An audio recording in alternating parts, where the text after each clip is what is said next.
Hey, good morning. Good morning. Morning. I am here. It is. What day? I'm gonna be burping immediately. Excuse me.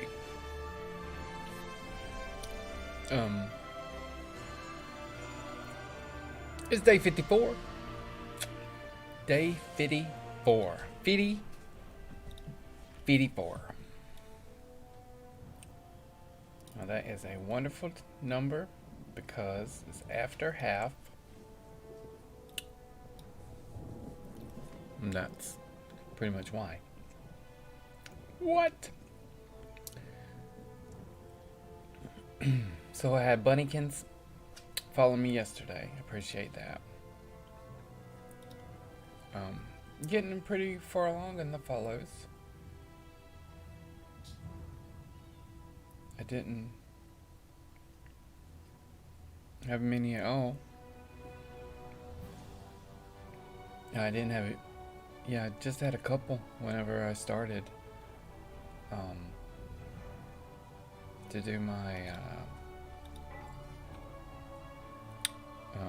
100 days of stream. No, I think no. Yeah, yeah. I had like 2 or something.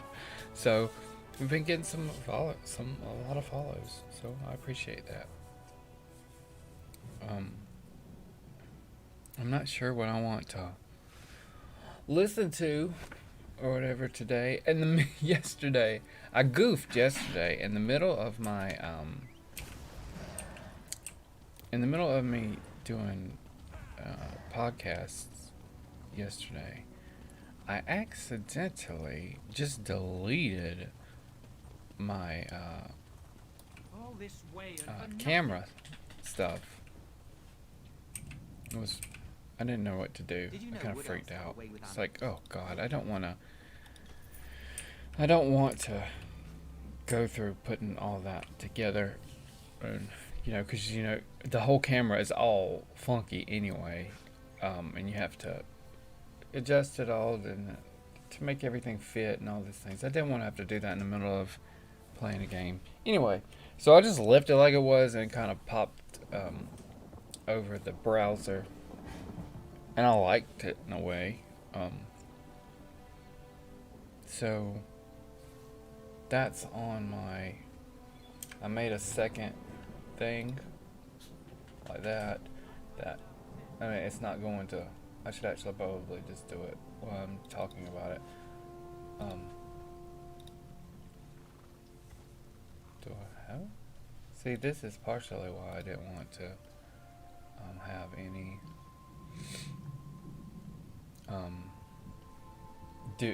doing this while I was there. It goes. Like it was like that, but like if I was at a thing for like watching podcasts or whatever. Anyway, so I thought that was really fun, and then I put it like in theater mode, and so it was like that. So that was pretty nice. It worked. So I may do that, like whenever I know I'm not gonna be,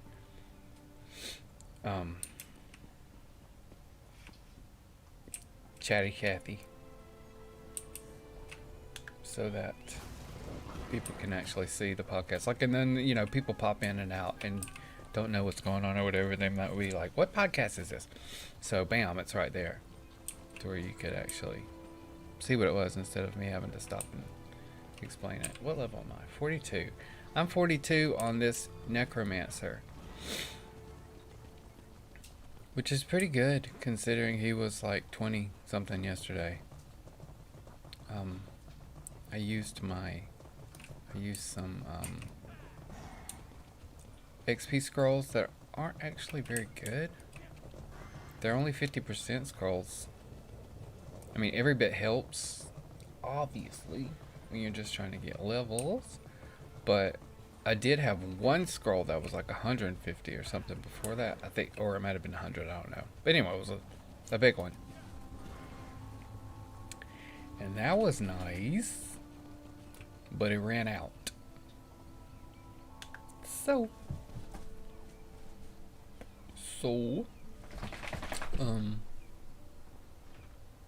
I don't even, does this guy even have the,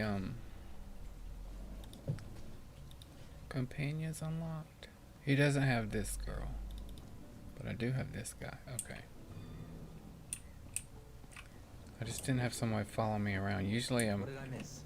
There he is. Okay. So, I don't know if there's rested XP in this game. It doesn't really show you any of that, I don't think. I know there is some sort of rested XP type situation for champion points, because every time I log in it says you are enlightened or something. I'm assuming that's what it's referring to, like rested XP. But who knows? I'm a noob at this game still. I do have one level 50, my Templar, and I got 200 champion points. But I don't know. I can't decide. I'm totally a Necromancer person, but this game I didn't like Necromancer whenever I unlocked it and tried to play. But I've decided that if I make him a healer, and actually it's weird because I've always hated weapon swapping. Like I abhor weapon swapping. So, um, but it's becoming kind of like second nature with this Necromancer and healing. So maybe I'm finally figuring it out. I don't know. I don't know if it's me finally figuring it out. Like the game's I'm finally getting the game a little bit more, or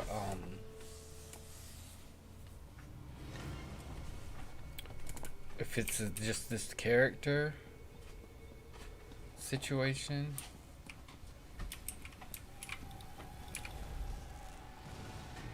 I don't know.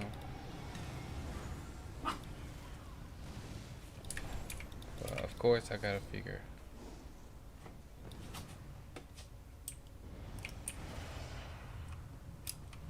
A little bit. I still have, like, this button is connected with the other button that makes me, like, grab the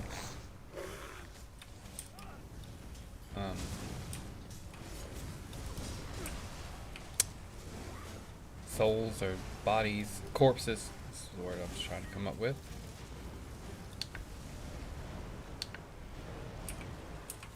So I have to keep. That's one thing that I keep having to kind of calibrate myself with.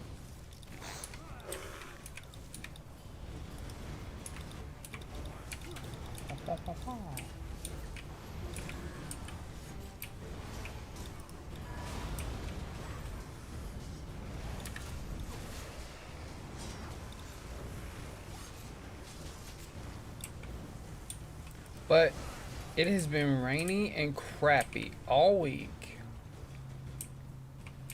And at this very moment, there is a little bit of sun. But, you know, it just does that enough to, long enough to stay hot. Then it goes back. Stupid South Georgia. And this rainforest weather. Where you're like walking into a nasty wet cloud.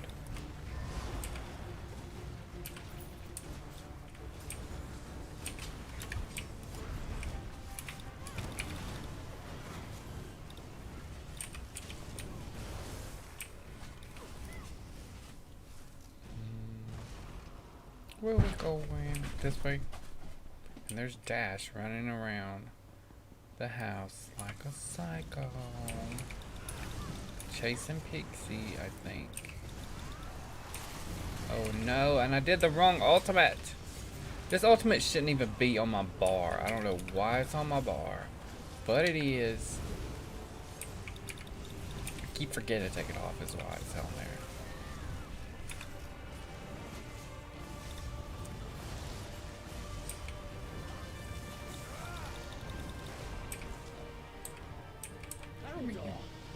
Give me all the loots.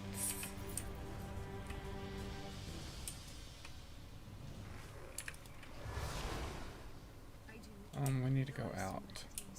We need to go out of here. Right over here. And over. Oh, give me that corpse blood. It's not blood. Blood is not the word. I am hanging. This song is on my freaking head.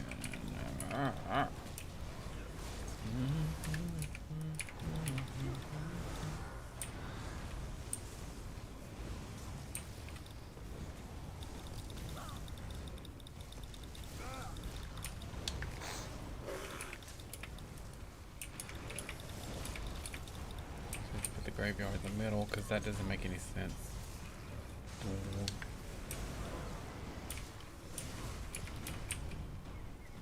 Come on, let me click it, let me click on it.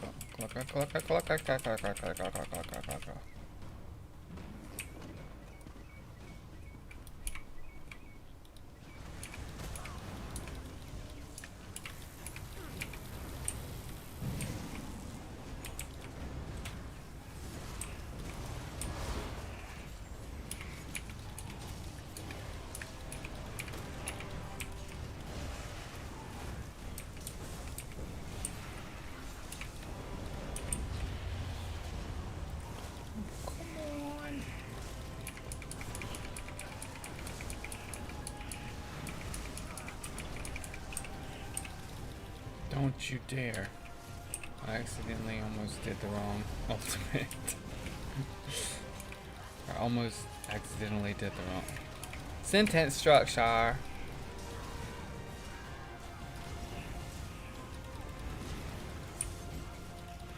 Bam, bam, bam, bam, bam, bam, bam.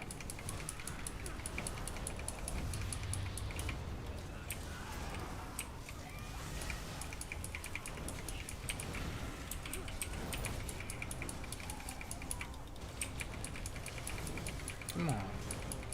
Double graveyards. Let's double graveyard it.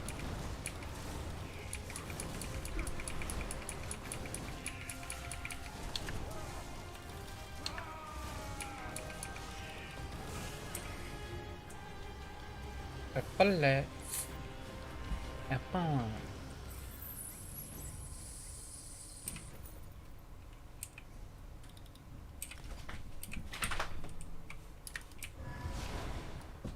We go this way, and then we go left, and then we go down.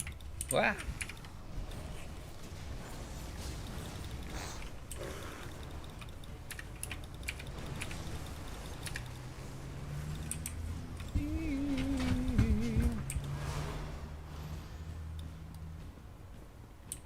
Because there's somebody in here, if you're doing the quest. I think somebody was on the quest. This is usually optional, but if somebody's on the quest, you should probably do it because that's nice for them. And it takes just a second to kill them. Dead. To kill them, absolutely dead. Eat your corpse juice. Yum. Yum. Corpse juice.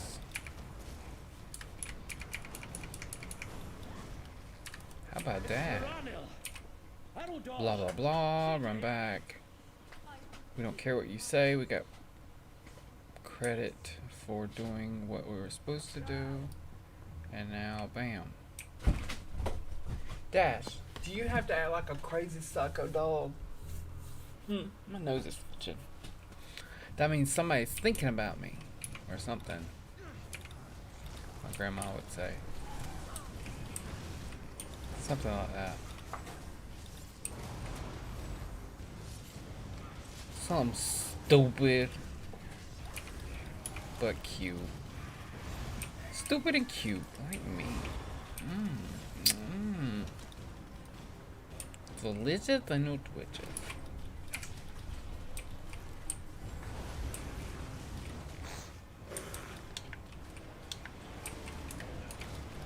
Okay, I guess I'll put more deeps out instead of just being a healer because some people are lagging behind or either they just are not very strong at the moment. Or, come on, let's get this. Let's get this done.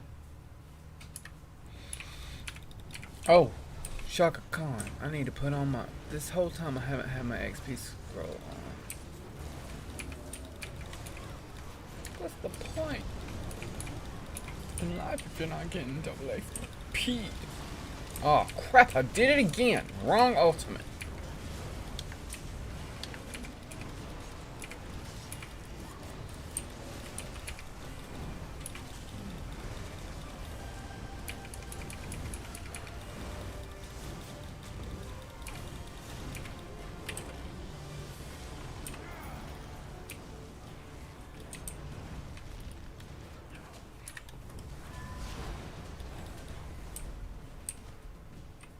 Keanu Reeves. I don't know if that's his name. I don't think it is. I don't think that's his real name. I accidentally pulled all of these things by purposely shooting stuff at them.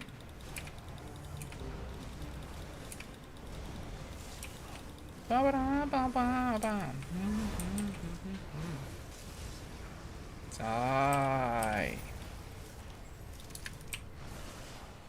Ugh.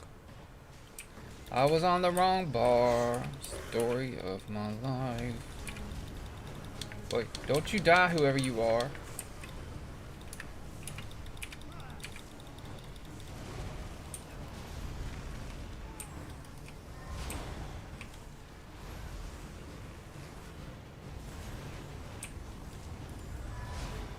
We go this way. Oops, more people.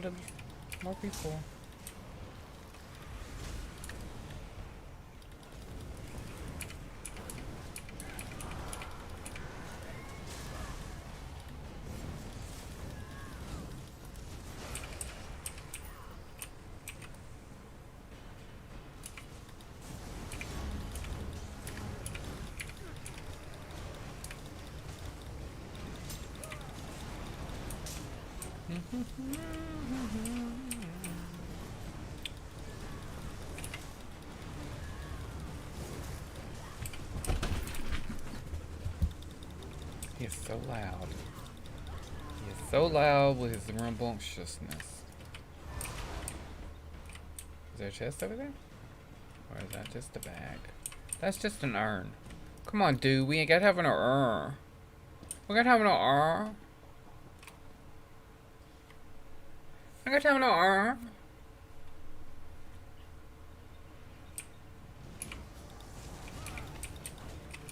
What? Michael in the back. Ah, blip, Jesus, monkey blip. I didn't want to do any ultimate, much less the wrong ultimate. Just gotta run around like I own the place. Come on. Is that you, Sirion? I'm going to enjoy this.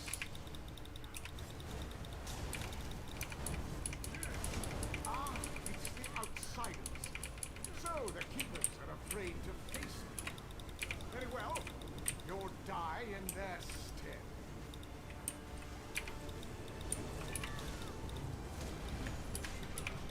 What? I will not die in their stead. I will not die in their sheds.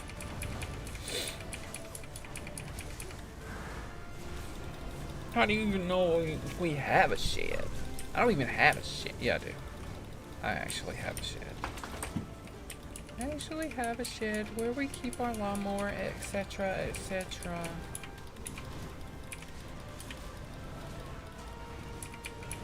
And crap we don't want people to see that we have, and we don't really remember that we have. With like it out of sight and also out of mind.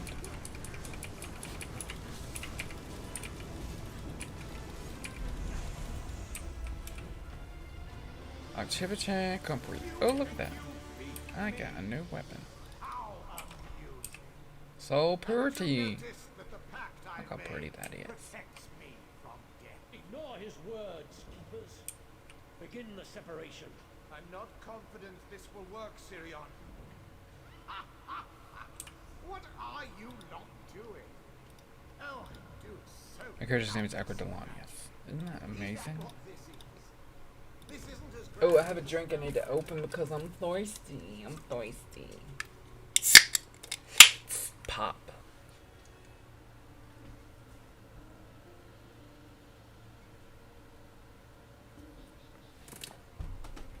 Level 43. Oh, what do I get? Oh, I got a respect thing? Nice.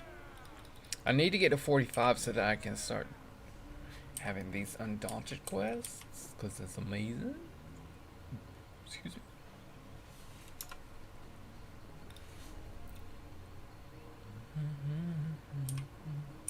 I always do that. I always take off running because I pushed the wrong button.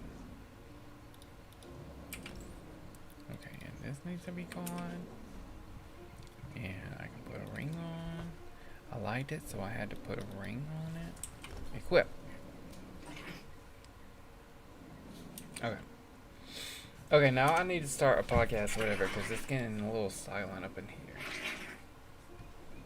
Okay, so I listened to a lot of Kathleen Madigan yesterday.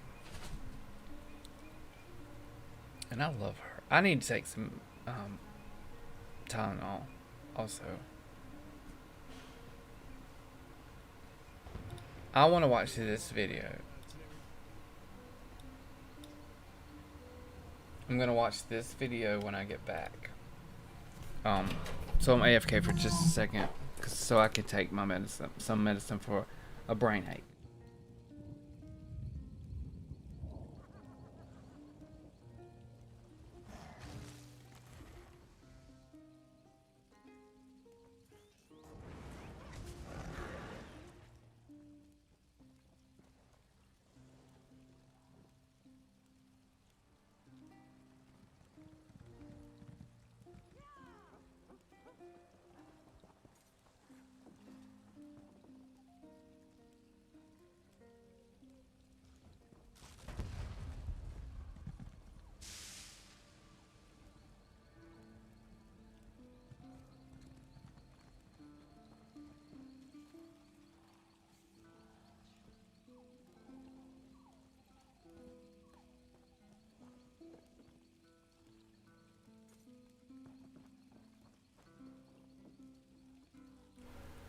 Excuse me.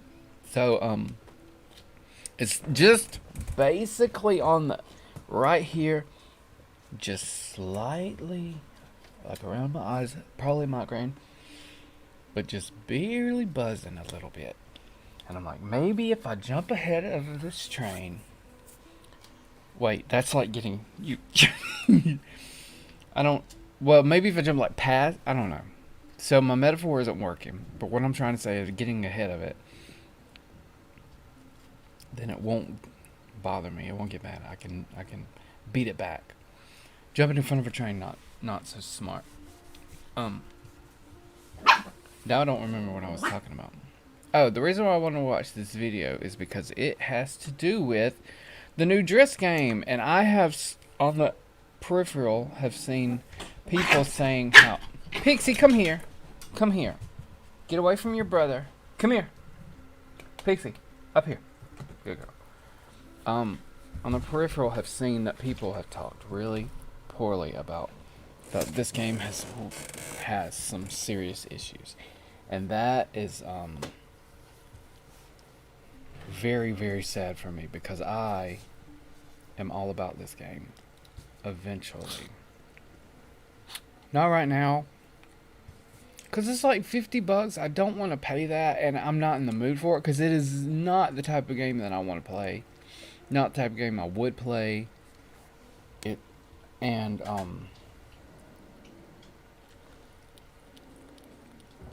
I had heard some iffy things, so I kind of wanted to let the hype go a little bit before I do that. And just my mood, I'm not into it at the moment. But I love Driss. I've read not all the books, but probably up into the last 4 or 5 of them I've missed. And I'm just guessing there's about 4 or 5 of them. I've read over 24, 25 books of the series, of Driss over his whole lifespan, including books that don't even, I can't remember. I think parts of them don't even really have that much to do with him. Like some of the books. I don't know. And this game has to do with the crystal situation that was really good. Like some of the books got like, oh my god, whatever. And things like, these are tropes that I totally, like on TV shows and stuff, I am over it. When things like that start happening, and when this starts happening in books, basically because the Driss series kind of beat it so hard that it just is not effective anymore. And it also, I should probably tell you what I'm talking about before I start. But George R. R. Martin, like, really revived it in me, and like, oh no, this is how you should do that. But people die in the Drizzt series, but it doesn't matter. They resurrect them. They don't really die. They're imaginary die. There's one particular character that continuously dies, dozens of times probably. Now that's fine, because that was just almost hilarious and wild at how the shit would go.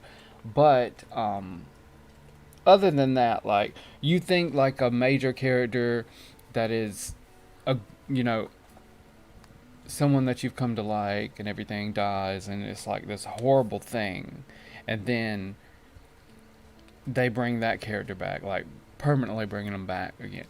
Like, it's just like, really, you do all this setup and all of these books of this, you know, oh, this person's sick and they're going, and there's this big farewell thing and all of these things, and then wah wah wah, they're back like nothing ever happened. It's just that kind of thing.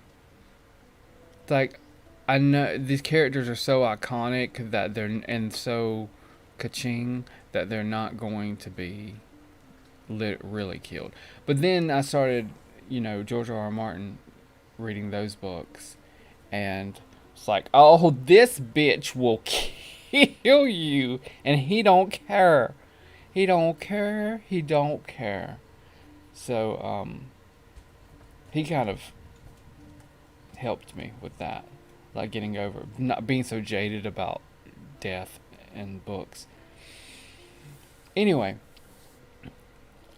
but this is about the Drizzt game, so I'll flop over so you can watch it with me. We're going to be taking a good close look at Dungeons & Dragons Dark Alliance. This is a new third-person action RPG set in the D&D universe. It's got 4 playable characters that function as classes, action combat with everything you expect, heavy and light. Let me go ahead and be angry about this too. I don't know why it starts these videos off in such poor quality. This has Drizzt as like a rogue, and it really irritates me because Drizzt is not a rogue. Drizzt starts off as a fighter, and Drizzt becomes a hunter, and he has a bow, and his 2 scimitars. Okay, I'm going to say totally, yeah, that's his thing. That's iconic, whatever. But he has a bow. He's a hunter. He becomes a dark elf hunter. Da-da. But they have Catti-brie being a hunter, which she is also. But they didn't want to have 2 of the same thing or whatever. Or 2. They wanted them to be... Dash, get off of me! They wanted them to be so incredibly different and all have just different weapons. Dash, get down. Go. Go lay down. You're being bad. Go. They wanted him to be... Oh, God. And then they... Go. I'm not laughing at you because you're good. I'm laughing at you because you're stupid. Go. Ow. Go. So, Catti-brie becomes a hunter, too. So, because they wanted... And whatever. She was a hunter. And they didn't want to have... you could tell when they're making this game, they wanted to have 4 distinct weapon types for the characters to have different weapons. So they had to, you know, fudge a little bit and put Drizzt completely melee with his scimitars. But from what I've seen, he looks more roguish. It's like he's not a rogue. He was a dual-wielding fighter, and then becomes a hunter using a bow and all that, whatever. Blah, blah. So that is irritating me, but I kind of let it go.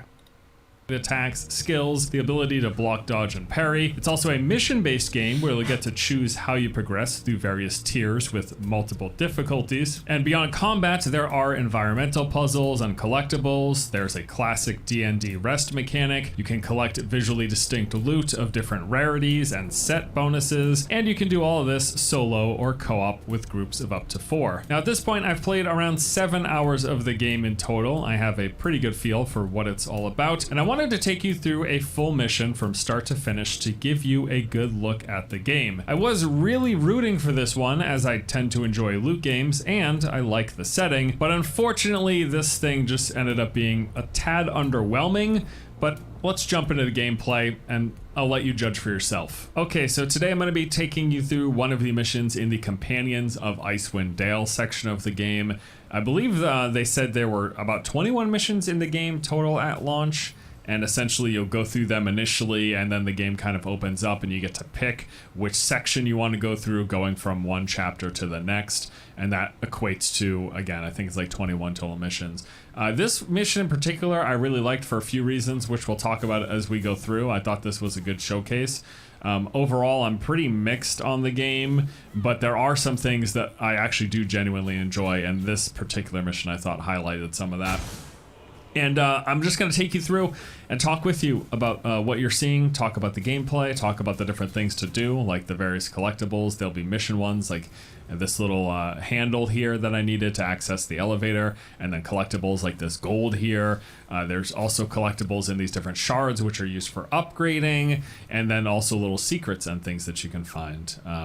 Also here, this is worth mentioning, these environmental hazards. We got these little spikes that will raise up from the floor. There's all different kinds of variations of these. There'll be like flamethrowers, there'll be exploding barrels, there'll be ice that can damage you. Most of the time, if you get hit with it, like I just did with those spikes, you'll take some damage. So ideally, you try to avoid it. So instead of going down the elevator, I'm actually going to use that cube I just found to open up this little side passage. And this is one of the aspects of the game that I do like. It's the fact that they have quite a lot of different side areas. So there'll be like the main objective. Then there'll also be side missions, and you can side objectives, and you can see that in the upper right hand corner, the main and the side objectives. But outside of having main and side objectives, there are also like all over the place these little side areas that you can go to, again, to gather some more gold or get some shards, or even open up some treasure chests and find some pieces of loot. And the game has like gear sets and all of that as well. That's also tied to the different zones that you're in. So depending on the mission and the area of the game that you're in, there'll be preferential drops for certain gear sets. So like if you want to farm the gear set that increases your critical chance, there will be a particular area and particular missions that you can farm for. And that farming comes through repeating those missions, and then also the fact that there are multiple difficulties. I believe the number was like 6, and that's tied to your like power level the game has. There's like character levels, but then there's also like power levels based on things like the gear that you're using. So yeah, lots of collectibles. We just picked up this uncommon green necklace. There'll be a variety of rarities. So far I've seen white, green, blue, and purple. I believe there's also like a yellow or orange rarity. We'll take a closer look at gear later on. Okay, so now we're going down the main path, and this right here is actually why I picked this mission to showcase. This backdrop and just like the setting and the environment of this game, I personally think is one of the strong suits. There's a few things that I really like, and this is absolutely one of them. I think like the world that they've built, especially some of these like monuments in the background and like the tone of the environment, I think it's great. I think it's really, really stellar. And then also the size of the missions. Like on average, missions have taken me between 20 and 40 minutes, so it's quite substantial. There's quite a lot for you to go through. But what I haven't loved in general is just the feel of playing the game. I think the combat feels a little stiff and weak. I think animations are a little rough looking. I mean, you'll have seen stuff here. And you know, there's skill to the combat and there is a finesse to be had, but I just think, unfortunately, everything feels just a little bit clunky. And right now, you'll notice I am playing with a gamepad. This is a PC version of the game, but I'm playing using a gamepad. Initially, my preference was to use a mouse and keyboard, and it just felt horrendous. The gamepad, playing on the gamepad felt a little bit better, but like moving and just aiming and everything about the mouse and keyboard was really, really abysmal, which was a shame because that's generally my preferred way to play these games. But anyways, yeah, everything just feels a little rough in terms of actually playing the game, which is a shame because I think, again, they've built some cool environments and things. Here's the rest mechanic straight out of D&D. Basically, the whole concept is you can take a rest, which will refill your consumables. It'll give you a checkpoint. But what you bypass if you choose to take a rest is you will lose a bonus loot boost, essentially. So you can choose, do I want a higher chance of getting higher rarity loot, or do I want to take a rest? Also, taking a rest will respawn the enemies all around you. So since I'm playing as Caddy Bree, the ranger, who has a heal, I am always skipping taking the rest. I don't feel like I need the checkpoints, and I don't need the heal or the refill of consumables because I have an ability that heals me, which you'll see me use quite a bit. Also, back in that last fight, you did see me pop my ultimate. Animations on that thing look, I mean, look at the running animation. That looks a little rough. Just everything's a little stiff and a little janky. I feel like they definitely could have used some more time in the oven, but anyway, let's talk about some of the different mechanics of combat. So there's basically two primary things that you can do, means of combat. So there are the basic attacks. There's a basic light and a basic heavy. My basic light will just do some normal kicks, like in a combo. You can chain them together. And then my basic heavy is this essentially multi-shot bow shot. But from there, as the ranger in particular, I can aim, and then I can do some basic light shots. So instead of the roundhouse kick things, I can do some light arrow shots, or I can do a heavy charged up arrow shot, a light charged up arrow shot. But then on top of that, in the combat, you have the option to do these like special moves. So basically like holding down running, and then using the right trigger, and then following that up with right trigger or left trigger. And essentially anything that's really flashy when you're seeing my character flip and do backflips and do all these things, those are heavier hitting moves, and they decrease your maximum stamina. You can see the vertical bar across the green stamina bar. Every time I do one of those real special moves, when I do a cartwheel into this like explosive bow shot, that bar will tick down further and further. And that can be refilled by consuming a stamina potion or by activating your ultimate. And for the most part, I found that if I use my ultimate pretty frequently, it's refilled often enough. But yeah, notice how it ticks down anytime I'm doing any special move. Or if I don't want to tick it down, I can again just do some basic kicks and some basic arrow shots, things like that. But I try to mix it up. I haven't found it to be too very restrictive. In fact, I'm going to do some here. So you'll see like I do the backflip into that shot, and those things will tick down my maximum stamina. So here's another one of these divergent paths. There's two ways that I could go. I could go up that way. I decided to take a peek in here. We've got these little mineral deposits. Those crystals that I pick up, there are multiple rarities of those. Those are essentially the upgrade materials for your gear. So every piece of gear, you'll find gear of those varying rarities, and then you can use those crystals to upgrade that equivalent gear. So I need purple crystals to upgrade my purple gear, blue for blue, etc., etc. So I did decide to loop back here. I'm not going to go into that section yet because it's actually all interconnected. And again, that's kind of one of the cool things. These levels are scaled pretty darn large. And again, there's like usually multiple ways you can choose to approach it. So I could have gone through and cleared that whole area. I decided instead to head up this way. These larger chests will always pop out some piece of gear. Look at this though. This is what I'm talking about. Look at this, like, beautiful. It looks so cool. I absolutely. It's just a shame that the game doesn't feel better to play. I don't feel like this thing is like.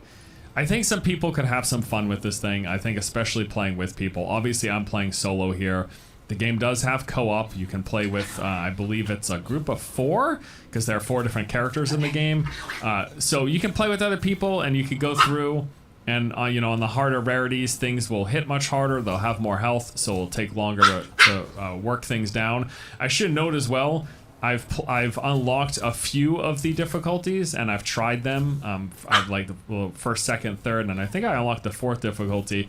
The only discernible difference that I saw was the fact that they had more health and did more damage. I did not notice things getting harder. I didn't notice new enemies when I changed difficulty, nothing like that. Here's my ultimate, by the way. It's this big, like, glowy yellow arrow that passes through targets, does a lot of damage, and popping the ultimate fills up that that bar, that stamina bar that gets decreased from all my special attacks.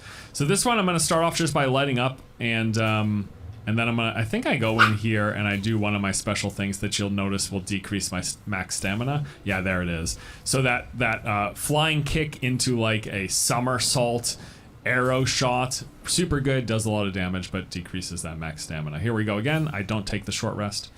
I always go. I have heal. Always go for the loot boost. To be fair, I was playing some characters without the heal. I played as the tank character, the short little dwarf.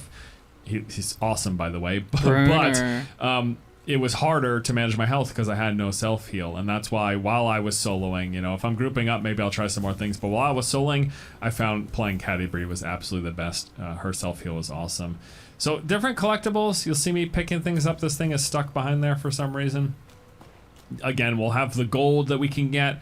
We'll find different pieces of loot that you can't actually, when you find loot, by the way, that's worth mentioning, the stuff has to essentially be identified. I don't know the exact word that they use, but it's basically like bringing it to Deckard and having him identify you have to have the objects revealed before you can do them. So point being, though, you can't find gear and put it on right away in combat. That has to be done outside of combat. I'm pretty sure, as far as I noticed, I can't even change combat with the stuff that I do have in the middle of a mission. That all has to be done outside of it.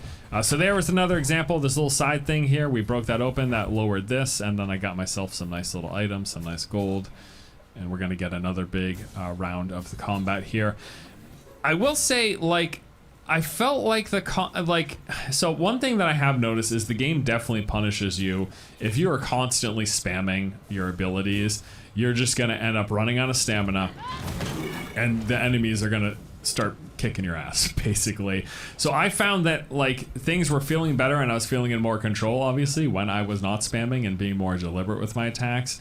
But it's really hard. I guess that's really hard to explain. There is just like a sluggishness to the whole thing in combat. I don't know how it translates as you guys are watching this. I mean, watching it myself right now, doing the commentary over it, I don't think it looks as bad as it feels to play, but it just doesn't feel especially great. I guess it's serviceable, but I think that coupled with how kind of stupid the AI can feel at time. Like a lot of times they'll just stand around like, look at this guy, he just was doing nothing that whole time. He beats his chest and I just smashed him. Yeah, with the way the AI is and kind of the sluggishness feel to the combat, it hasn't felt good to play. I really think that I'm probably not going to be playing too much more. After the 6 or 7 hours that I've put in so far, I think I'm pretty much done. And again, this is one of the like earlier missions. I think this is the third mission that you unlock technically. I went back to play this specifically as a showcase for you guys because I thought it was good. I thought like if anything was gonna put this game in a decent light for anyone who is curious to check it out, this would be the mission, because again, I think one of the things that I have really appreciated about the game is some of the environments. I just wish it felt a little better to play. That's really all it comes down to. I guess the good news is I'm pretty sure this game is coming back for you Xbox players on console. I'm pretty sure this thing is coming to Game Pass, so you could just jump in and try this thing without spending any money. I would be a little more reluctant to suggest it to anyone on PC, but anyways, and it's not to say that like I had zero fun with it. It just wasn't great. I feel like there was better uses of my time. That's why I think I'm probably gonna call it. And it's a bummer because I really love the premise and the setting and everything. And like I mentioned numerous times, and I'll probably say it some more times in this video, I think some of these environments, like this is pretty cool. It reminds me a little bit like Molten Core, you know, we're in this like dwarven lava-filled cavernous area with these big dwarven structures that they've built in this mountain. That stuff is so dope, dude. I definitely I wish that I felt it felt better to play and that I was desired to pull in. But I can definitely see some people, you know, this thing will be like good enough for some people, especially I think if you do get it on Game Pass. If you're not spending any extra money on this thing, you could definitely like just go around and beat some stuff up with your friends, and you'll probably have a decent time with it, I think. So my expectation is that this thing probably won't review terribly well. Maybe I'll be surprised, but that's my impression. There was a little parry there. The game does have a parry system. I'm not quite sure I've completely nailed down the timing window for the parry system, but what's nice about parries is if you manage to time it, you can get a little counterattack, and it also will instantly refill your stamina, which is really nice. So we got a couple of things to do still in this area. There's my main objective, which is I've got to go retrieve that explosive barrel. Here's one of those, again, environmental hazards. It's just the fact that you have to jump over the lava pit. Don't fall in it. Although I interestingly enough, anytime I've I guess quote unquote died by falling into a pit or something, I haven't really noticed any penalty. I just instantly respawn. I'm not sure if that happens in this particular playthrough, but you just instantly respawn a couple of seconds, like not even like a second later. So yeah, I don't know. I'm not sure how you're punished. There must be something though. There has to be something that I missed. Maybe you get like less rewards, or maybe you lose some gold or something. Get some more chests and everything. I think I also popped this barrel just because I was like, well, maybe that rock will explode. I think it's also kind of funny. I'm sure you guys will have noticed here as we've gone through the fact that I'm just like arrowing massive boulders and stuff. I mean, it makes a lot of sense for me when I'm like breaking barrels and stuff, but I just think it's so fun. We've got really good arrows, so sometimes they'll be like huge boulders. I'm just like one arrow shot and they go flying everywhere. That's actually another thing I do appreciate. I like when games have their zany physics, and this game has that. You will almost got blown up by that barrel there. You will just see sometimes enemies just go flying after you kill them, just like propel across the map, and it's really it's pretty funny. So yeah, a little side area for that lever, and then I needed that to lower the little thing up here. I'm getting hit by these spikes again. I just can't avoid them. It's so great though playing as Catti-brie. That self-heal, I almost don't care when I get hit. And a lot of times I rarely even use my potions. And I suppose too you'll have noticed that I haven't used any of the supporting potions. Basically what I have locked up there in the lower left, so there's the health potion, there's a stamina refill potion, which will actually I think recover about 10% of your maximum stamina. That can be boosted. All the consumables can be boosted. They're like various levels which you can use I think it was gold for. And then I also have a ultimate fill and a little firebomb potion there as well. Like the backflip, looks good. So it's pretty cool too. That like one thing I will say as well, even though I haven't been in love with the feel of the combat, I do appreciate the variety that they have in the combat. Like there are quite a few different specialty moves, whether I'm sprinting in light attack, sprinting in heavy attack, and then you'll chain that into another bow shot, and there'll be different variations, or I can change my sprinting attacks into some more roundhouse kicks and things. When it comes to these special moves here, like you're seeing here, there's a lot of variety, a lot of different things that you can do, and I do actually really appreciate that. And that's one of those things where you start off with a few options, you only have just a few of your special attacks, and then you can unlock more as you progress, as you level up, and as you get the currencies for, and all those things. Some of the poison, in this particular level, some levels will have different variations of this. Like there's some ice themed levels where if you step over the ice, your body temperature will go down, and then eventually they'll start freezing. And one cool thing that some of the so those levels in particular will do is they'll have campfires that you can heat up for to provide yourself like a buffer to walk through the ice, which is kind of neat. You also have just notice there, I don't know if I've touched on this, I've used it a few times, but I don't know if I talked about it. The healing skill, that little thing that I drop on the ground, that is really nice. Here's my super overpowered ultimate. This arrow just passes through anything in its trajectory. It has a fairly large hitbox, it seems. It staggers and just does massive damage. I love it. It's so good. Make sure you have that for any tough encounters. It just absolutely adore. That was a cool enemy type too. You know I was kind of ragging on the AI, but They have had some interesting enemies which do some interesting things. That was like a telekinetic type of dwarf, and he had this like teleport ability, so as I was attacking him, he just like teleported through me, so I thought that was kind of neat. But yeah, all around, I don't know, I am going to be really intrigued to see the general reception of this game. Again, my expectation is that it'll probably get kind of mediocre reviews. Maybe the game will average somewhere in the 70s, low 80s or something like that. But there will be people that will have fun with it. You know, I'll say, like, I could play through this entire thing, but there's enough going on that I haven't been enjoying it quite as much as I had hoped I was going to, that I think after putting this video together for you guys, I'm probably done. Yeah, it's not quite good enough to have me wanting to continue to play. But I do suspect there will be some audience for this game, and I do suspect there will be people who enjoy it enough to play through, especially as is always the case, if you play with friends, it's going to be more fun. So I'm sure people will have a good time playing some co-op. Why not? One thing that I didn't get to showcase here for you, and I'm assuming it's a bug that is going to get fixed, but the AI, if you're specifically playing as Catti Brie, having access to just like constantly shooting bows, if I stand on an elevated area and shoot down at enemies, they literally do nothing. They stand there. They don't even move around. So I could stand on an elevated spot and shoot down on a group of enemies.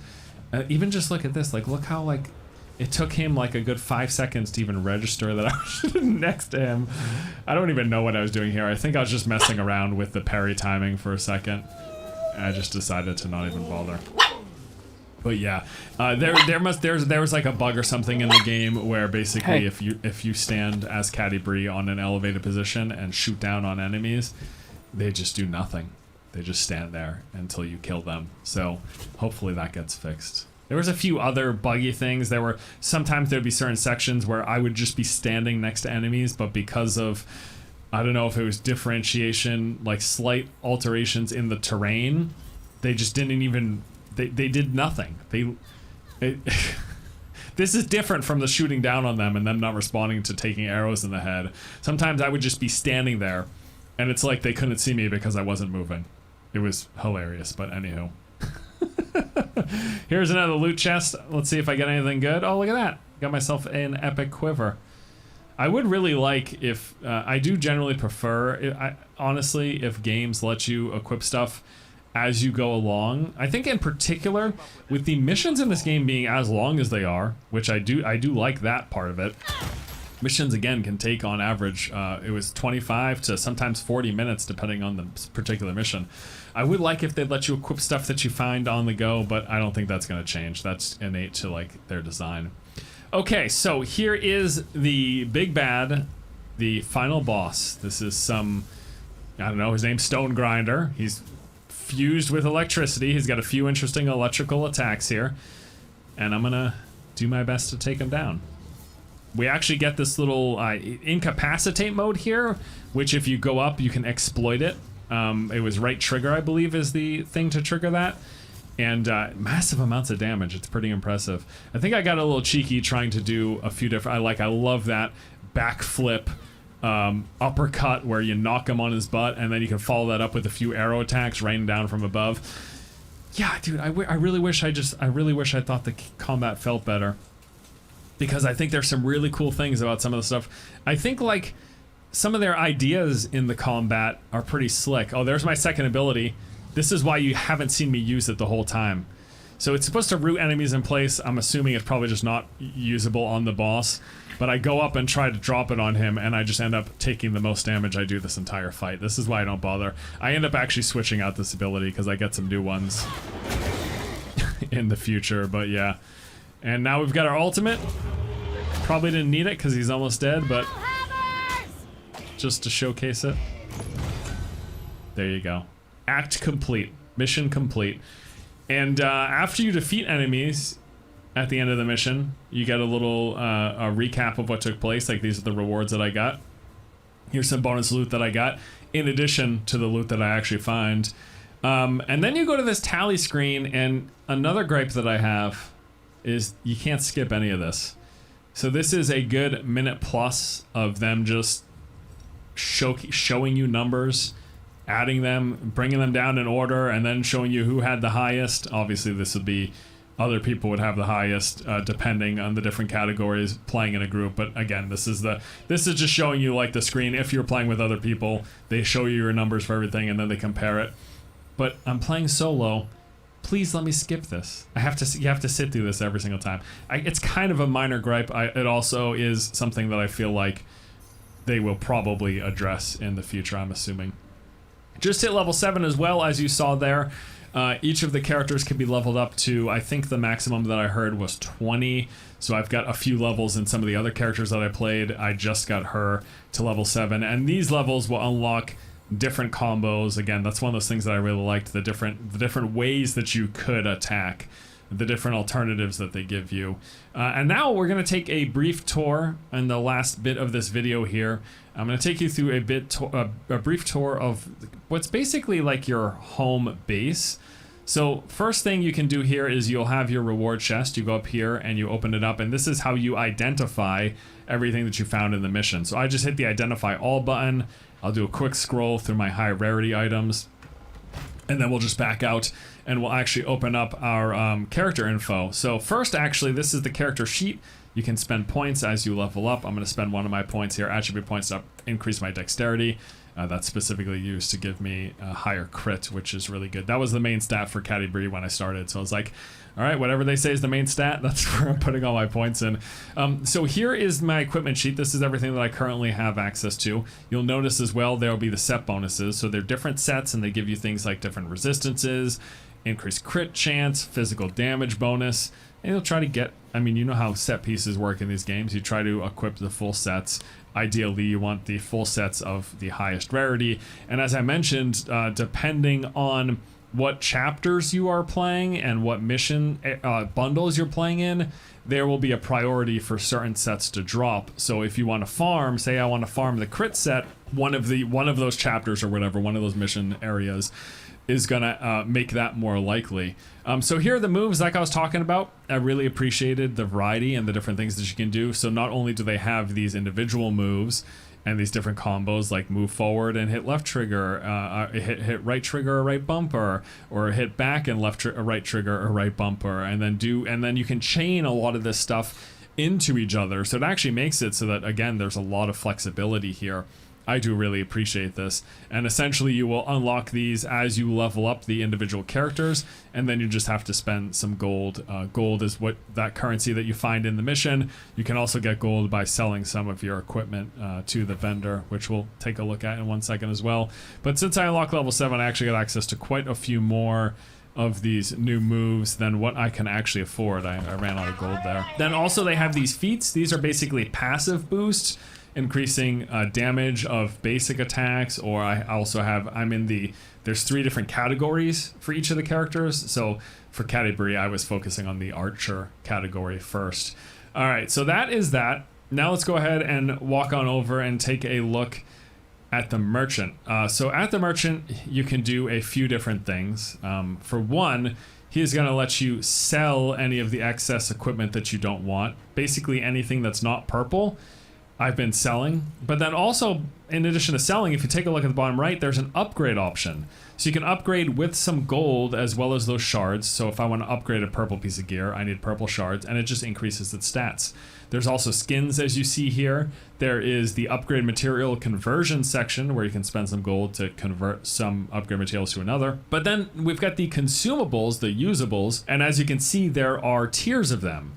So there's some that I haven't unlocked yet, but the ones that I have unlocked, you can spend gold to make them better. So you can restore more health or stamina or whatever, depending on what you have access to and what you want to improve. Well, that pretty much does it for my gameplay walkthrough of Dark Alliance. Once again, I was hoping that this thing turned out well, but unfortunately I think there is just enough about it that I'm not enjoying that I think I'm pretty much done after this video. I won't say that no one could enjoy or have a decent time playing this, but I think it's just clunky enough that for me, I'm calling it quits, which really is a shame. I would definitely not recommend anyone buy this game at full price, at least at its current state. I'm not really sure what they could do to improve it to make it worth the suggesting. I feel like they would really have to overhaul the feel of combat. You know, playing on the mouse and keyboard and the gamepad, neither one of them felt particularly good as a just gameplay experience. But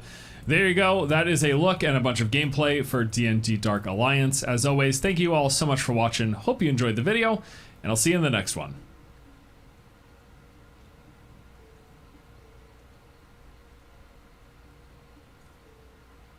So it's about time we talk about New World, MMOs, and microtransactions. I hate it, but of course this was gonna happen. A few weeks ago, we got the fairly controversial news that New World would be launching with a cash shop and Okay. So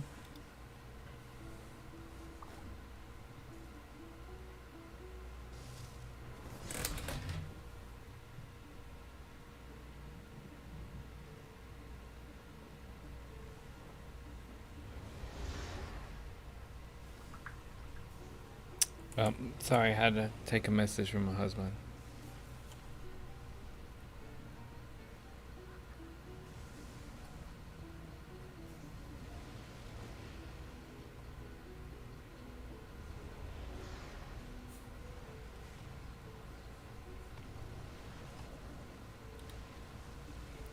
Anyway,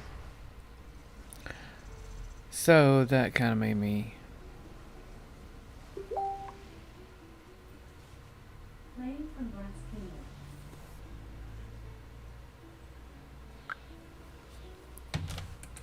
okay. I had to talk to my husband.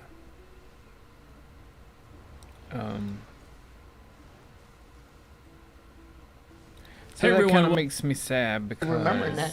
Hey everyone, welcome back. blah blah blah blah. Because I really, really wanted that game. We'll play it, especially co-op. It just makes me sad.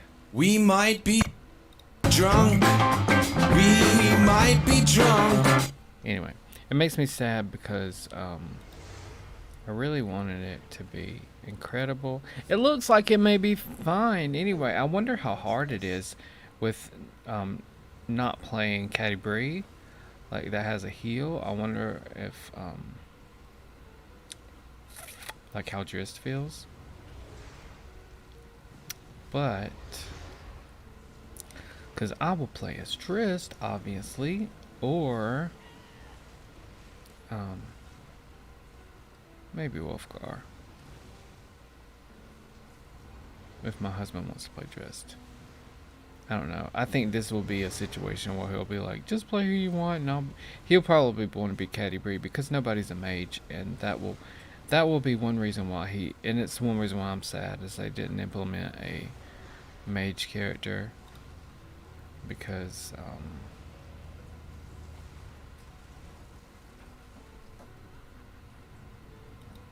that would One be more drink. One more. One more drink. no. One more drink. One more drink. How are they doing this? Yeah.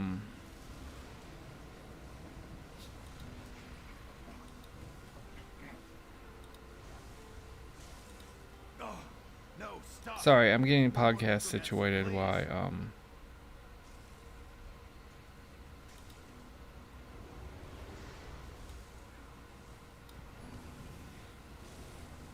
Woo! We're here, baby. Good to. okay. So because it would be so much better if they had a mage. I mean, they obviously have magic as a possibility in there because the mobs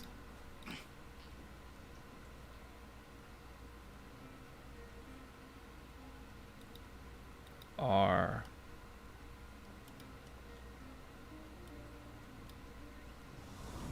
I swear I cannot do more than one thing at the same time. Because a lot of the mobs in there are are doing magic and stuff. So they have the capacity. It has the capacity of having a mage character. So I'm kind of sad that they didn't try to implement that. But it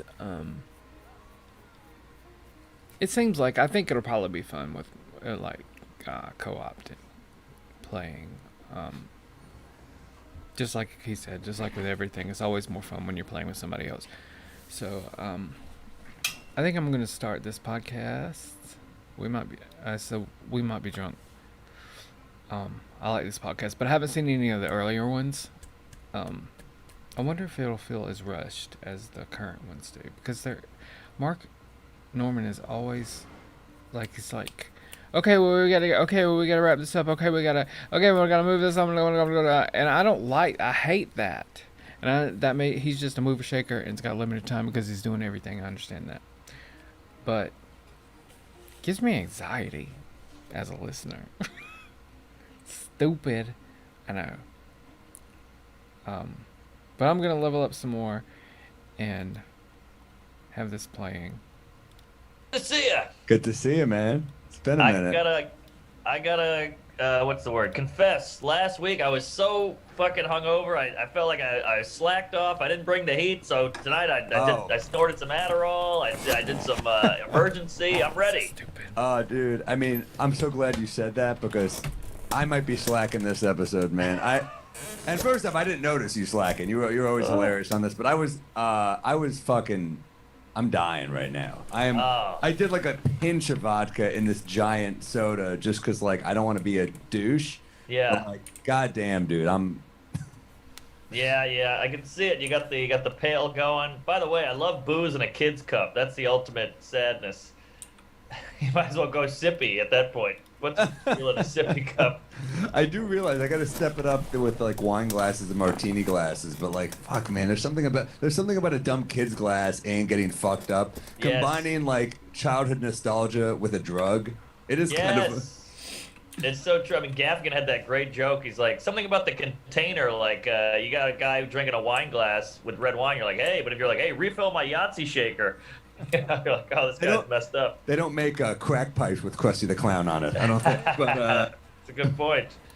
Yeah, it's true. It's weird how that works. Like, isn't it weird how the carton or the container makes it look like if you drink whiskey and pour it in a rocks glass, that's fine. But if you drink it out of the bottle, you look like a psycho. And the same with ice cream. Out of the carton, you're golden. I mean, you're a weirdo, but out of the bowl, you're great. I do ice cream out of the carton all the time. I mean, I do it too, but I'm just saying, if you put ice cream in a bowl, you look like a better citizen.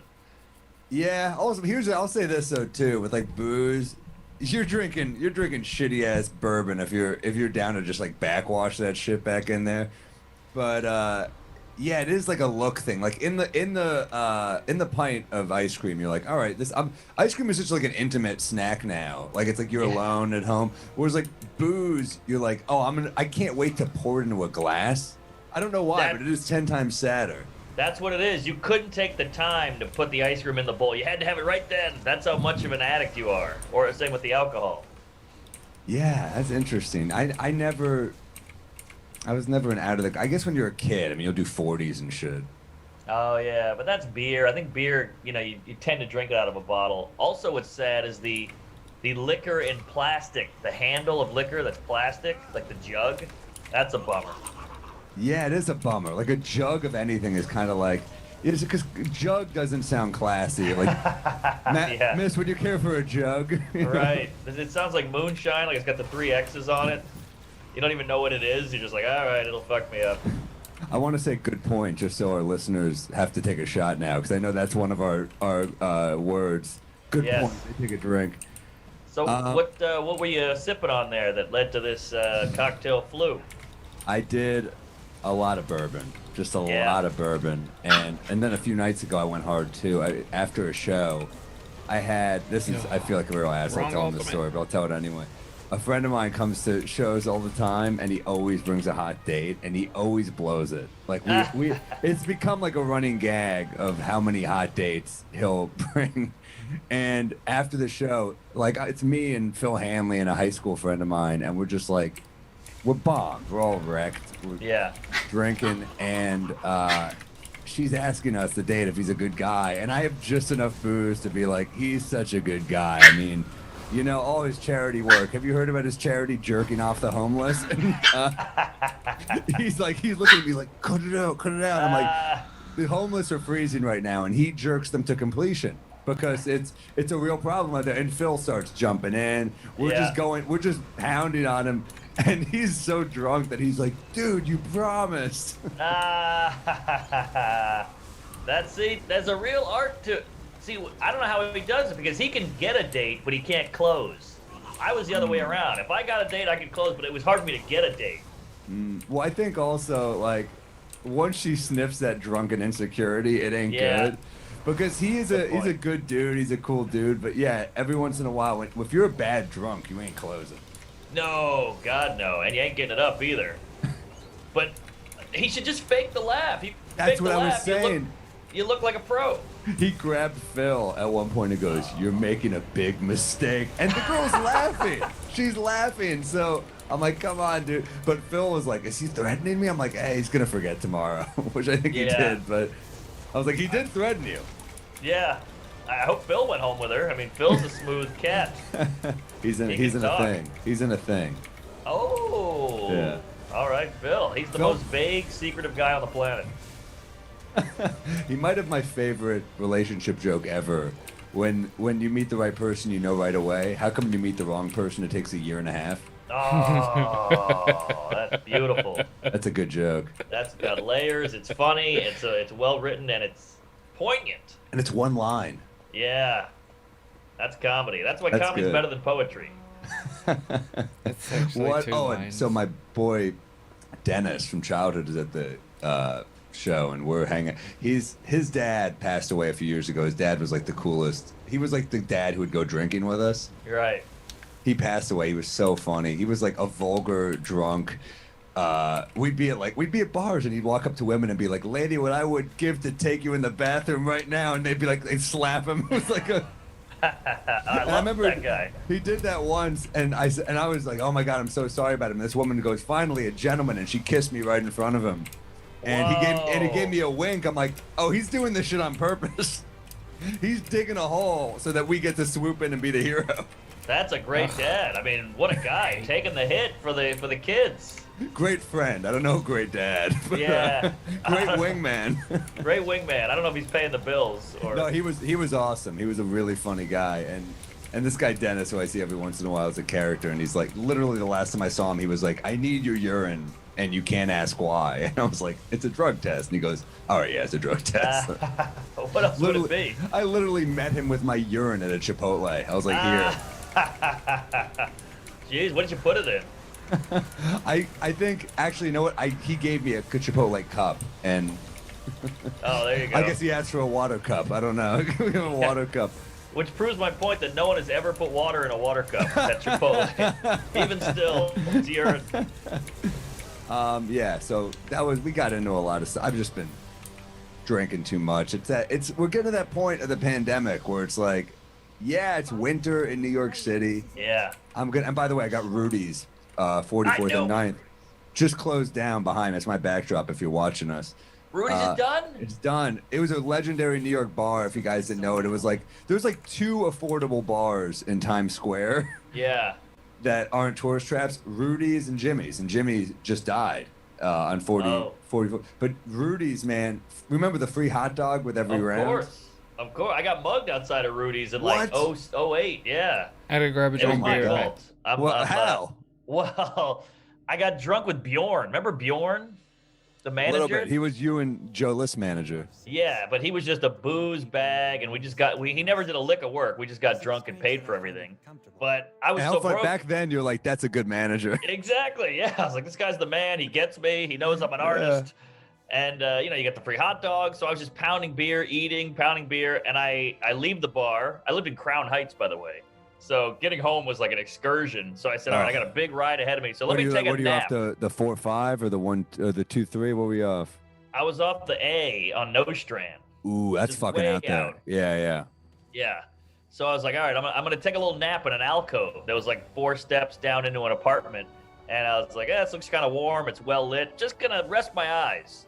And I get down there, I conk out immediately. I wake up and like a bunch of guys are going through my pockets, like 4 guys. And I was like, what the fuck? I just did this. And one goes, he's getting up, and just hit me. And I went out again. I woke up, they took my phone, my wallet, my joke book, my pen, my keys, my change. I was like, gee, you took the joke book? Come on. You're a real comic because you said joke book before keys. That's how you know you're legit. That's hilarious. They oh my god, it's awful, but it's hilarious. I mean, it's hilarious because you're okay, but like, goddamn, dude, those 4 dudes. Yeah, I mean, I was a sitting duck. It was such an easy. I was a mark.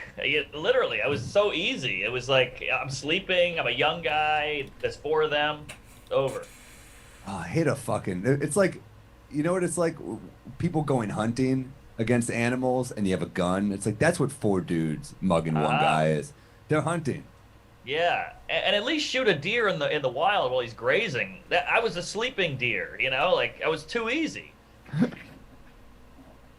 Brutal. I just realized I was not recording. I have to restart this. I'm sure Harry can save it from the Zoom audio, but goddamn, Harry. My bad, dude. But yeah, the toughest thing is nobody tells you is you're like, all right, well now I got to get home, but you don't have a Metro card, so you're like, all right, now I got to buy one, but now you don't have a credit card or cash or a phone, so you can't Venmo, so you can't. So it's like getting home was a nightmare. I had to jump the turnstiles and everything. Oh, it's like After Hours, Mark Limited Edition. That's crazy. They didn't even have Venmo in 2008, did they? So I mean, you had like, did they have Uber in 2008? No, I just had to go, and I couldn't get a cab either. I had no money, no card, no cash, so I had to just take the subway. And you were fucked up. And I was fucked up, yeah. So it was a long night. Damn, maybe I guess a payphone was your option back then. I guess they took my quarters. You know, back then you had 3 quarters in your pocket. That was some real loot. Like that was usable. Quarters. Yeah. I can't believe that shit. Fucking Rudy's, man. Yeah. I mean, and that's a long excursion there. What are you drinking right now? Oh yeah, well I always like to show the people at home that this is the real deal. We're going with Clooney's again. Good round. Casami. Yeah. Casamigos Tequila, and my lady got some kind of drink with a lime in it, so I stole her lime and her cup, and I'm just going tequila on the rocks with a splash of soda water.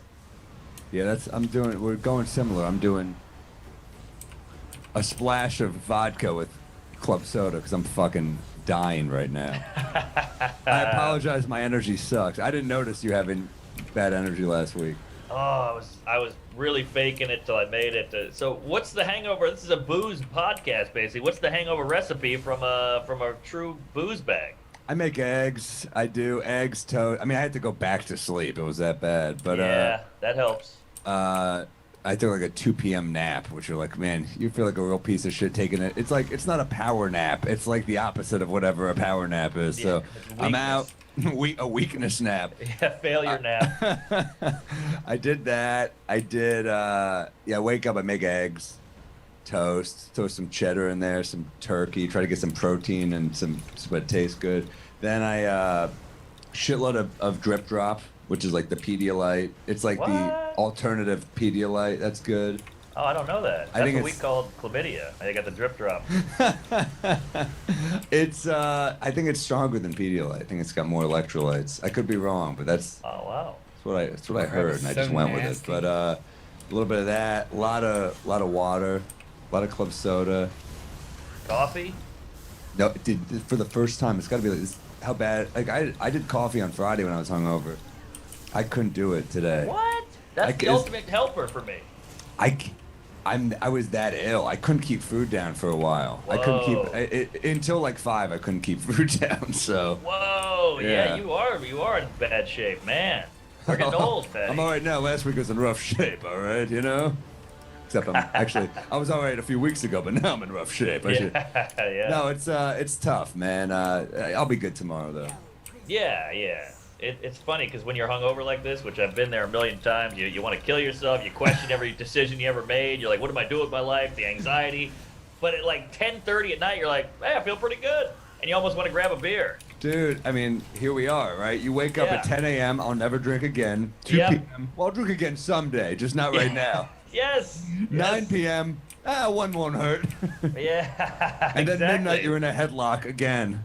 Right, right. It's like women who date those, fucking abusive guys. You're like, never again. And two years later, they're like, Frankie's nice when he wants to be.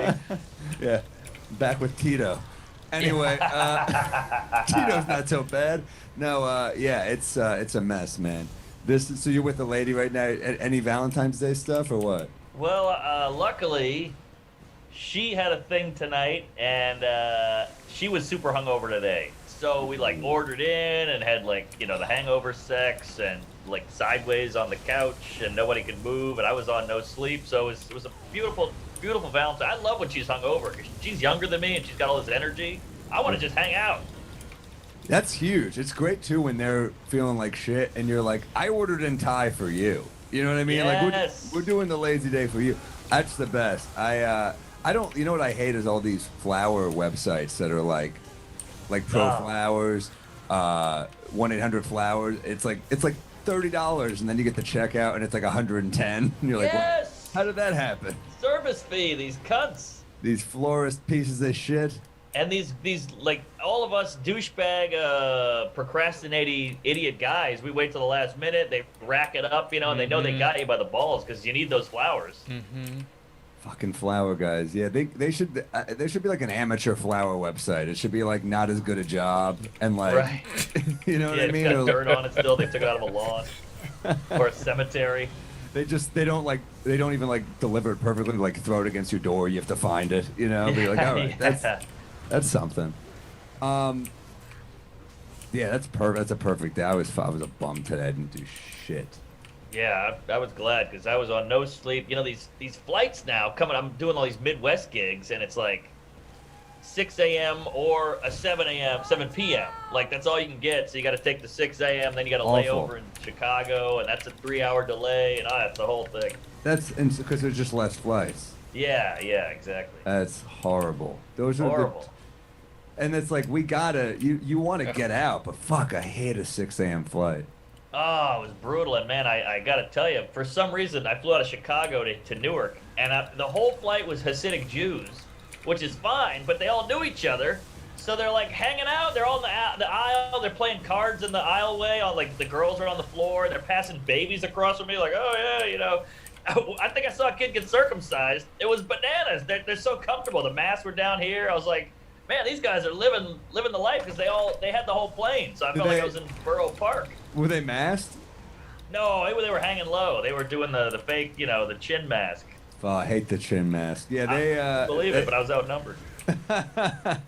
Yeah, it's funny. I was talking to an Orthodox Jewish girl once, and she said, for some, we just started talking about Colin Kaepernick. She was like, I don't get it. She's like, I just don't. She's like, I don't get it. I don't understand it. And I was like, all right, well, you want to get a drink sometime? And she's like, no, I got a 7,000 person wedding to attend. I can't. And you're like, all right. There you go. Yeah. Fuck, man. That's brutal. That's brutal.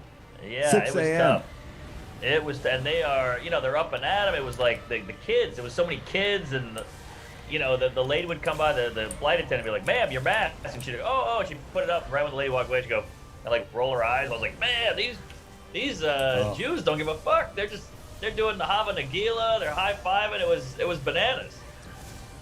That stresses me out for travel. Oh yeah. Because I'm getting back out there soon. I'm like, oh boy. That's one where you're like, all right. Yeah. Jews, it's like they're either the most neurotic hypochondriac or they're that. Yes. You Yes. either get Woody Allen and Hannah and her sisters, where he's like, I got a tumor, I know it. And they're like, you're fine. What do you. Yeah, or it's like Borat or whoever. Although I know what is he, Kazakhstan? Kazakhstan. Yeah, man. What, Yeah, but good to be back. Good to come back I had a Sunday show and I moved it to Saturday. And I'm just coming back on a Sunday, such a game changer. You did a third show, you mean? Yeah, we added the show and did it early in the day. Did the Blue Room. Oh, it's a great room. Great club, great time. Chris is so fun. He showed me the whole Yeah. town. We went to a bunch of strip clubs and all that. It was The Ozarks.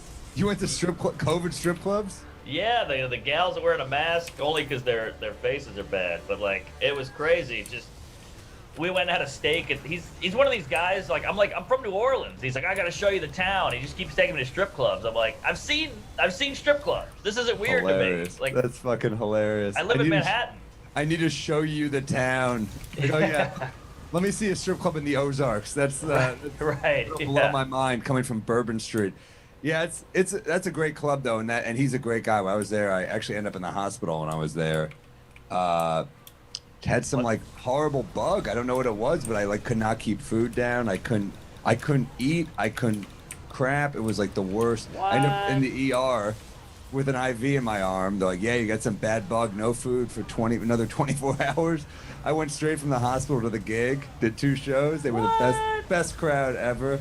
And my back was out, and he like paid for a massage for me. He's a great dude. He's really a great guy. He kept buying me things. I was like, stop. Like, we'd go to Come and Go, which is their 7-Eleven, and he's like, I'm buying you a Come and Go t-shirt. I'm like, I don't need the Come and Go t-shirt, and he just throws it at me. He's like, I bought it. I'm like, all right. What? When are you gonna wear this shirt? I'll wear it to bed. I don't know. That's Anytime you always say- the answer. Yeah, but anytime you don't like a shirt, I'll wear it to bed or I'll go to the gym in it. And then you're like, slowly, Yes. you find a gym shirt, you're like, it's gone. Why even Right. get... I'll jizz in this sleeve of this thing once in 10 years, and that'll be it. I'll use it to mop up the counter. So disrespectful. Come and Go. With the jizz and a gift. Well, So it's a disrespectful. fleshlight. What are you gonna do? I guess if it's a fleshlight, but it's a weird... He's not going to give you that. Have you ever tried a fleshlight? I haven't. I'm shocked that I haven't, because I grew up fucking the couch, fucking the mattress, fucking the fridge. You know, all my friends were like, if you heat up half a cantaloupe, it feels just like a gash. So like, I tried all these remedies. You tried the cantaloupe? Oh yeah. Well, I mean, I had days off in the summer. What else was I doing? And that's, yeah, it's weird. They make stuff specifically to fuck, and that's where we draw the line. I think it's almost like it takes the creativity out of it. Yeah. Also, I don't want to go to a store. And just, what, do you have to clean it or something? It sounds, my hand's perfect. Why not? We're fine. We're doing all right. I agree. I like the idea of jizzing in something and then just putting in the wash or putting in the garbage. I don't want to keep it around. What is it, dishwasher safe? It's fun to go MacGyver of Snatch, you know, like... I don't think you put it in the dishwasher. I assume, I'm gonna what do put you it next do? to, I'm going to put it next to my cereal bowl. I don't think that's the solution. Well, I mean, you ever seen Smacks? They look like little vaginas. But, I don't know, it's just like, do I wash it in the dish, to the sink? I mean, what do? You gotta wash it somewhere, or do you just let it... I think you wash it in the sink, but you got to make sure all the dishes are out. You don't want that going in the coffee pot, you know? Yeah, that's true, cream in the coffee, but I just, I don't, to me that's sadder somehow than actually using a fleshlight is washing the jizz out of Of it. course, I think Mike Cannon did a bit about this, where it was like the cleaning was the part that drove him insane. I think it's horrible. There you go. Yeah, I'd rather a sock. Give me a wigwam any day. A wigwam? Would you ruin a sock? I think they wash. You can put in the washer. Yeah, It's I on your kinda- foot the rest of the time. It's not like we're treating these things like a pillow. I go green. I shoot it in the hand and I'm done with it. What? Yeah, I go green. Mine's too. It's like a sawed-off shotgun. I'm got Really? spread. Yeah. I guess I've done it. I mean, this is gonna sound gross. I have done it in the bathroom sink before. Oh, same. I just feel like that's it's just an easy way. Like, all right, let's clean. I don't like cleaning. No, well, you're a tall guy too, so you have better aim at it, like from an upper level, you know. God. You don't want to. I don't think you're struggling with aim into a sink. I think you're all right. Well, if you're you know, Muggsy Bogues or Danny DeVito, you know, you might have to get on a squatty potty to get the height. Danny DeVito's got little doggy stairs to jerk off into a sink. It's like the kids with the teeth brushing. He's next to them. jerking Doggy it. stairs. Fuck. So many dumb ads over the years. Like, doggy stairs was one of the dumbest ones of all time. Yeah, but that squatty potty that made millions. Yeah, that one makes sense, though, I think. Yeah, and actually, my friend likes he swears by it. I go to his apartment. It's sitting right there.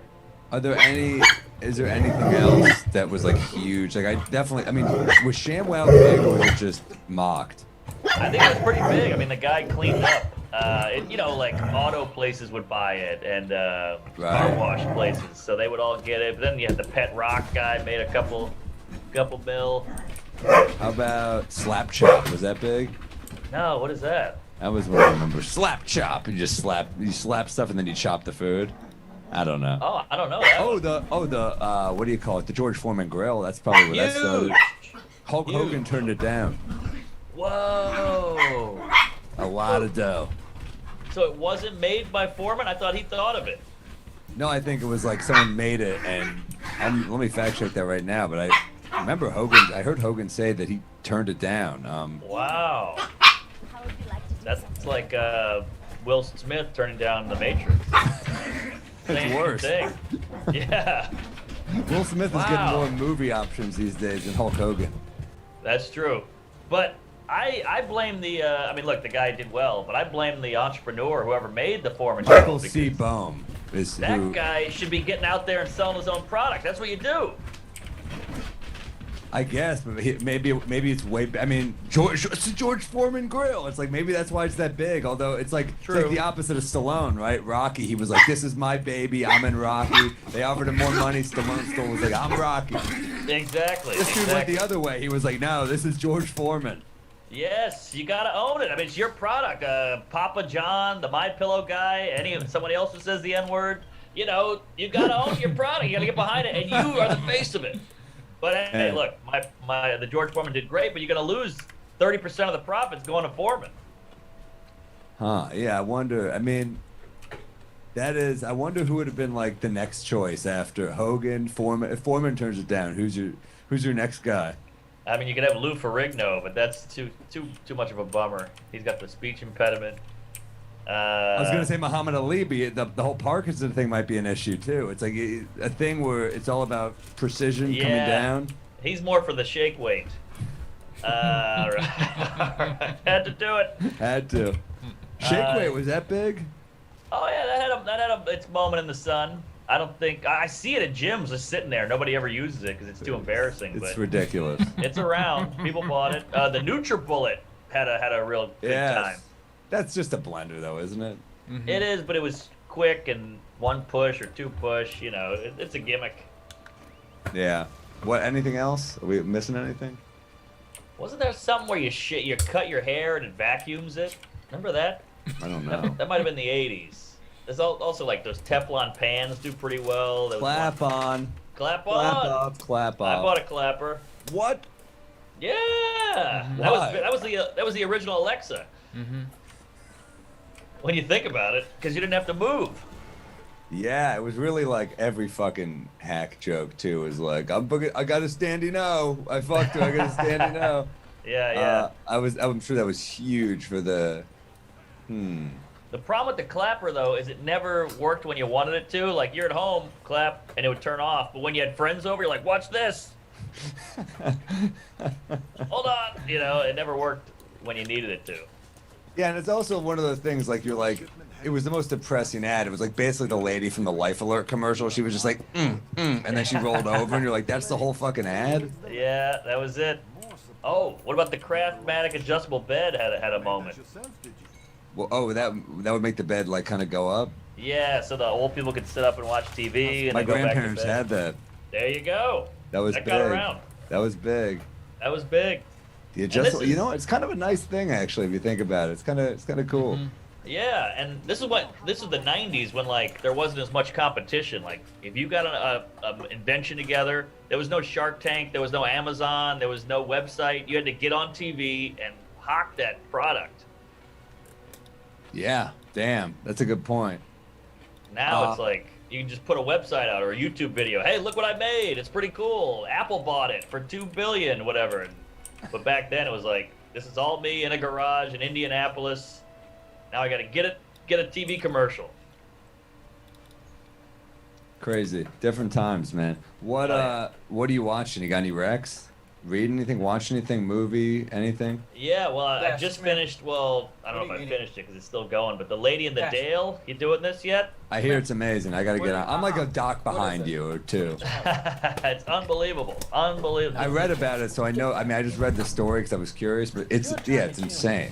Yeah, it's crazy. This woman who did this whole journey is like so ballsy and weird and criminal and adventurous.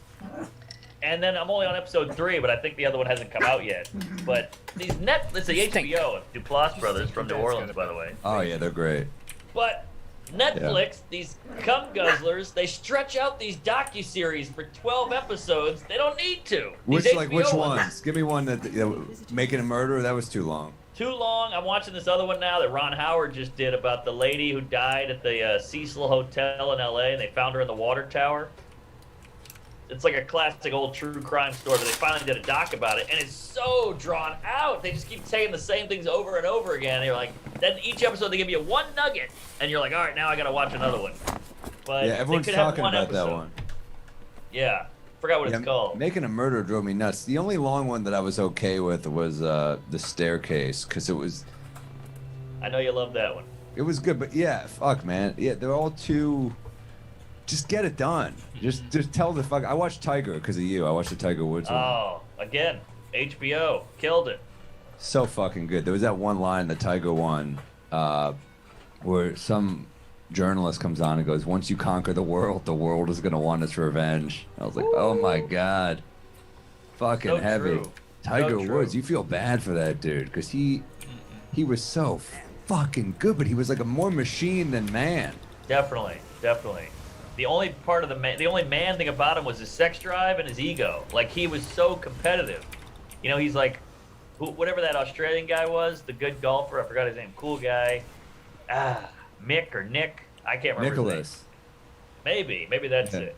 Handsome guy, and that was the one where Tiger was like, yeah, that was a pretty good hit, but I usually hit it harder or hit it longer. And the guy was like, Jesus Oh, Christ. not Mickelson.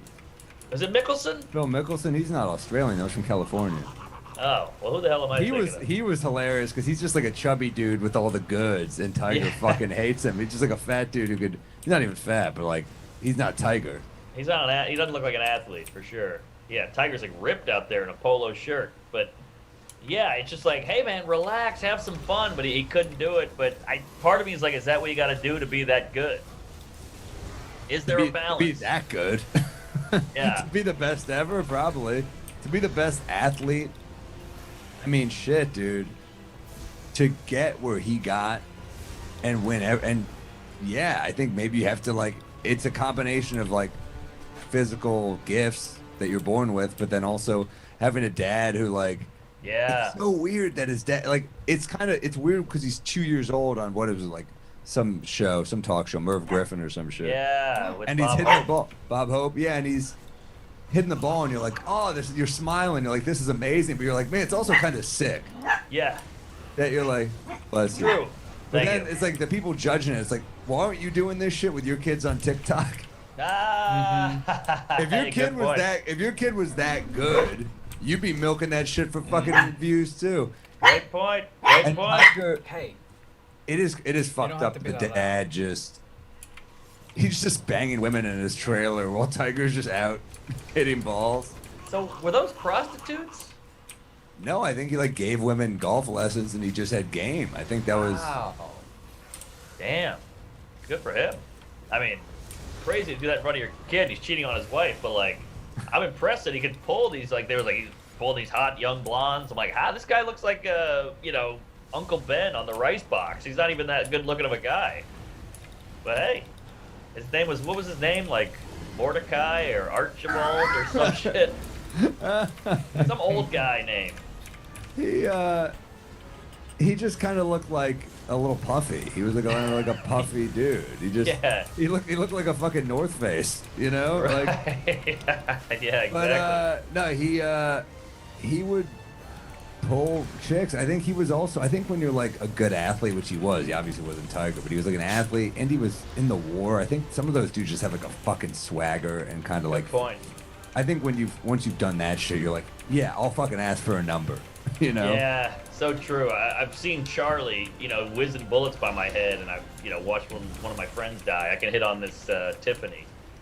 Yeah, dude. I mean, he was the best. I mean, like at like 19, he was like the fucking best.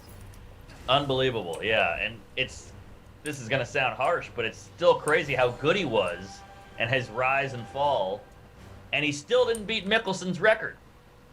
Did he not? Which one? What was his record? Well, he's got like some like 42 green jackets or opens or whatever you Does call he? it. Yeah, and Tiger has like 39 or something. And you're like, But isn't oh. Tiger? I don't know enough about golf, but isn't Tiger still considered the greatest? Oh, for sure. He's a better golfer. He just never got there because Mickelson's been around for 65 years or whatever.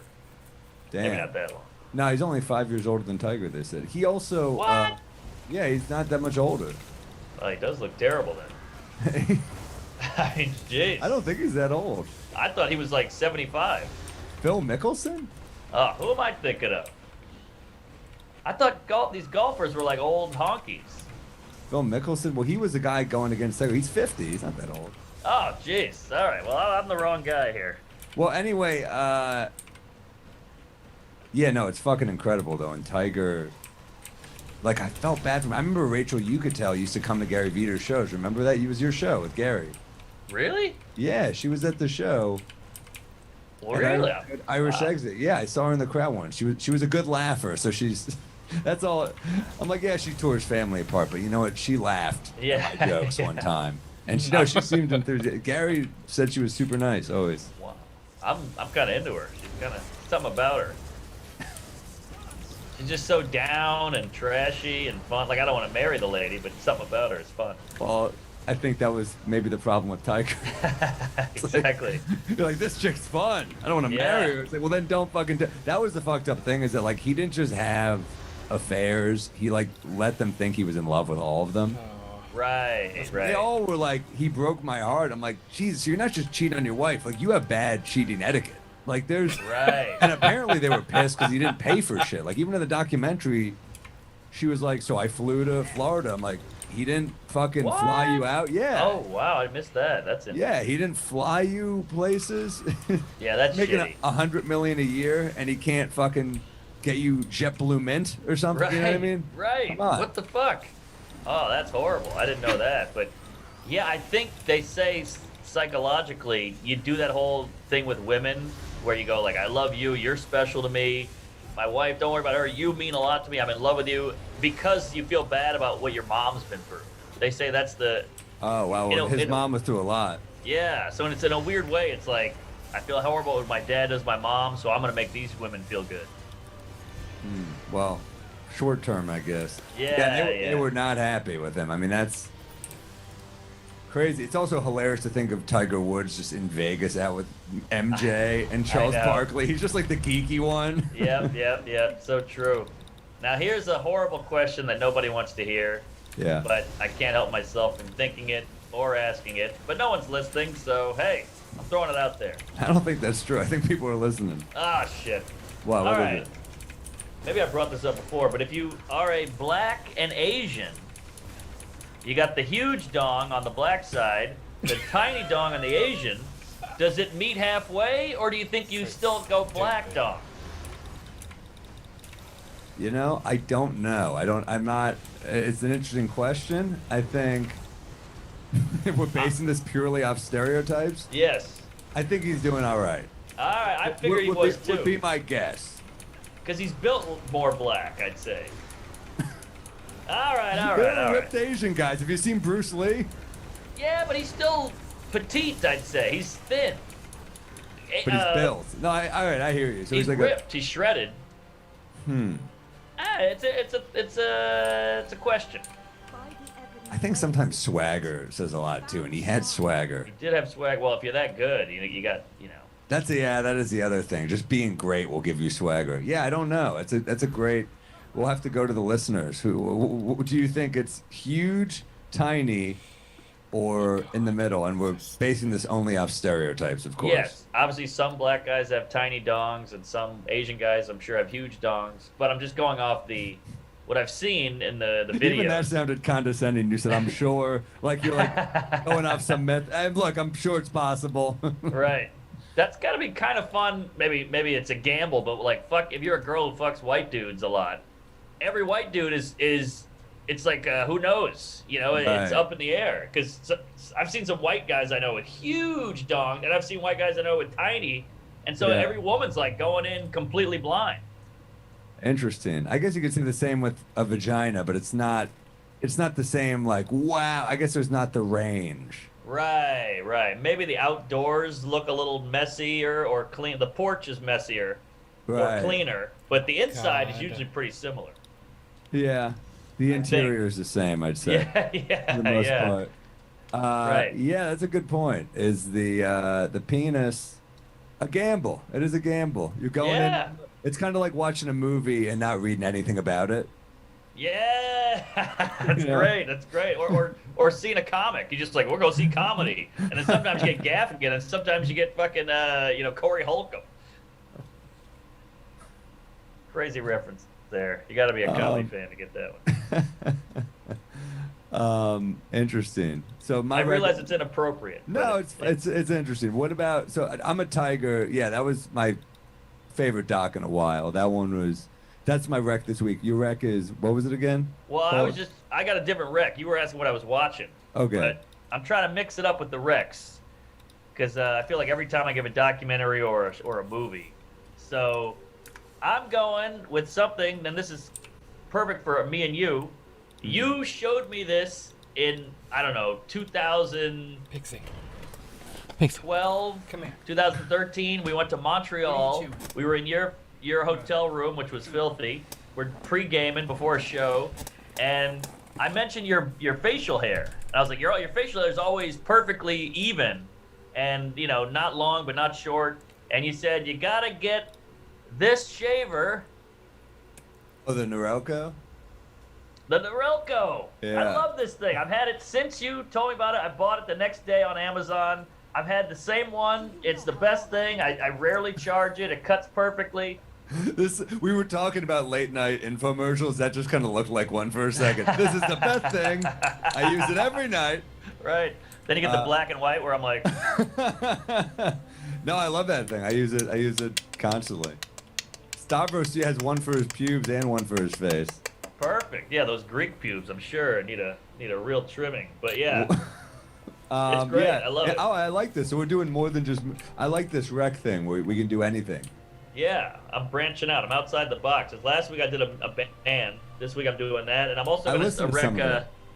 Oh, nice. What It's was fun. the other rec? Well, I'm a big self-help douche with these motivational queefs and all these guys, and I love all this Zen Buddhist shit and all these like successful tips. And if self-help is too pretentious and too annoying, a good way to transition is a YouTube channel called After School, and school with a K, and they illustrate it all. So they play some guy, like some Tim Ferriss type guy, and he's talking, and they illustrate it while he's talking, and it makes it so much more captivating, so much more accessible, and the art is really cool, and they pick great little clips to put up, and can't recommend it enough. That sounds good. It's When really you said good. after school, I just pictured like Mary Kay Letourneau.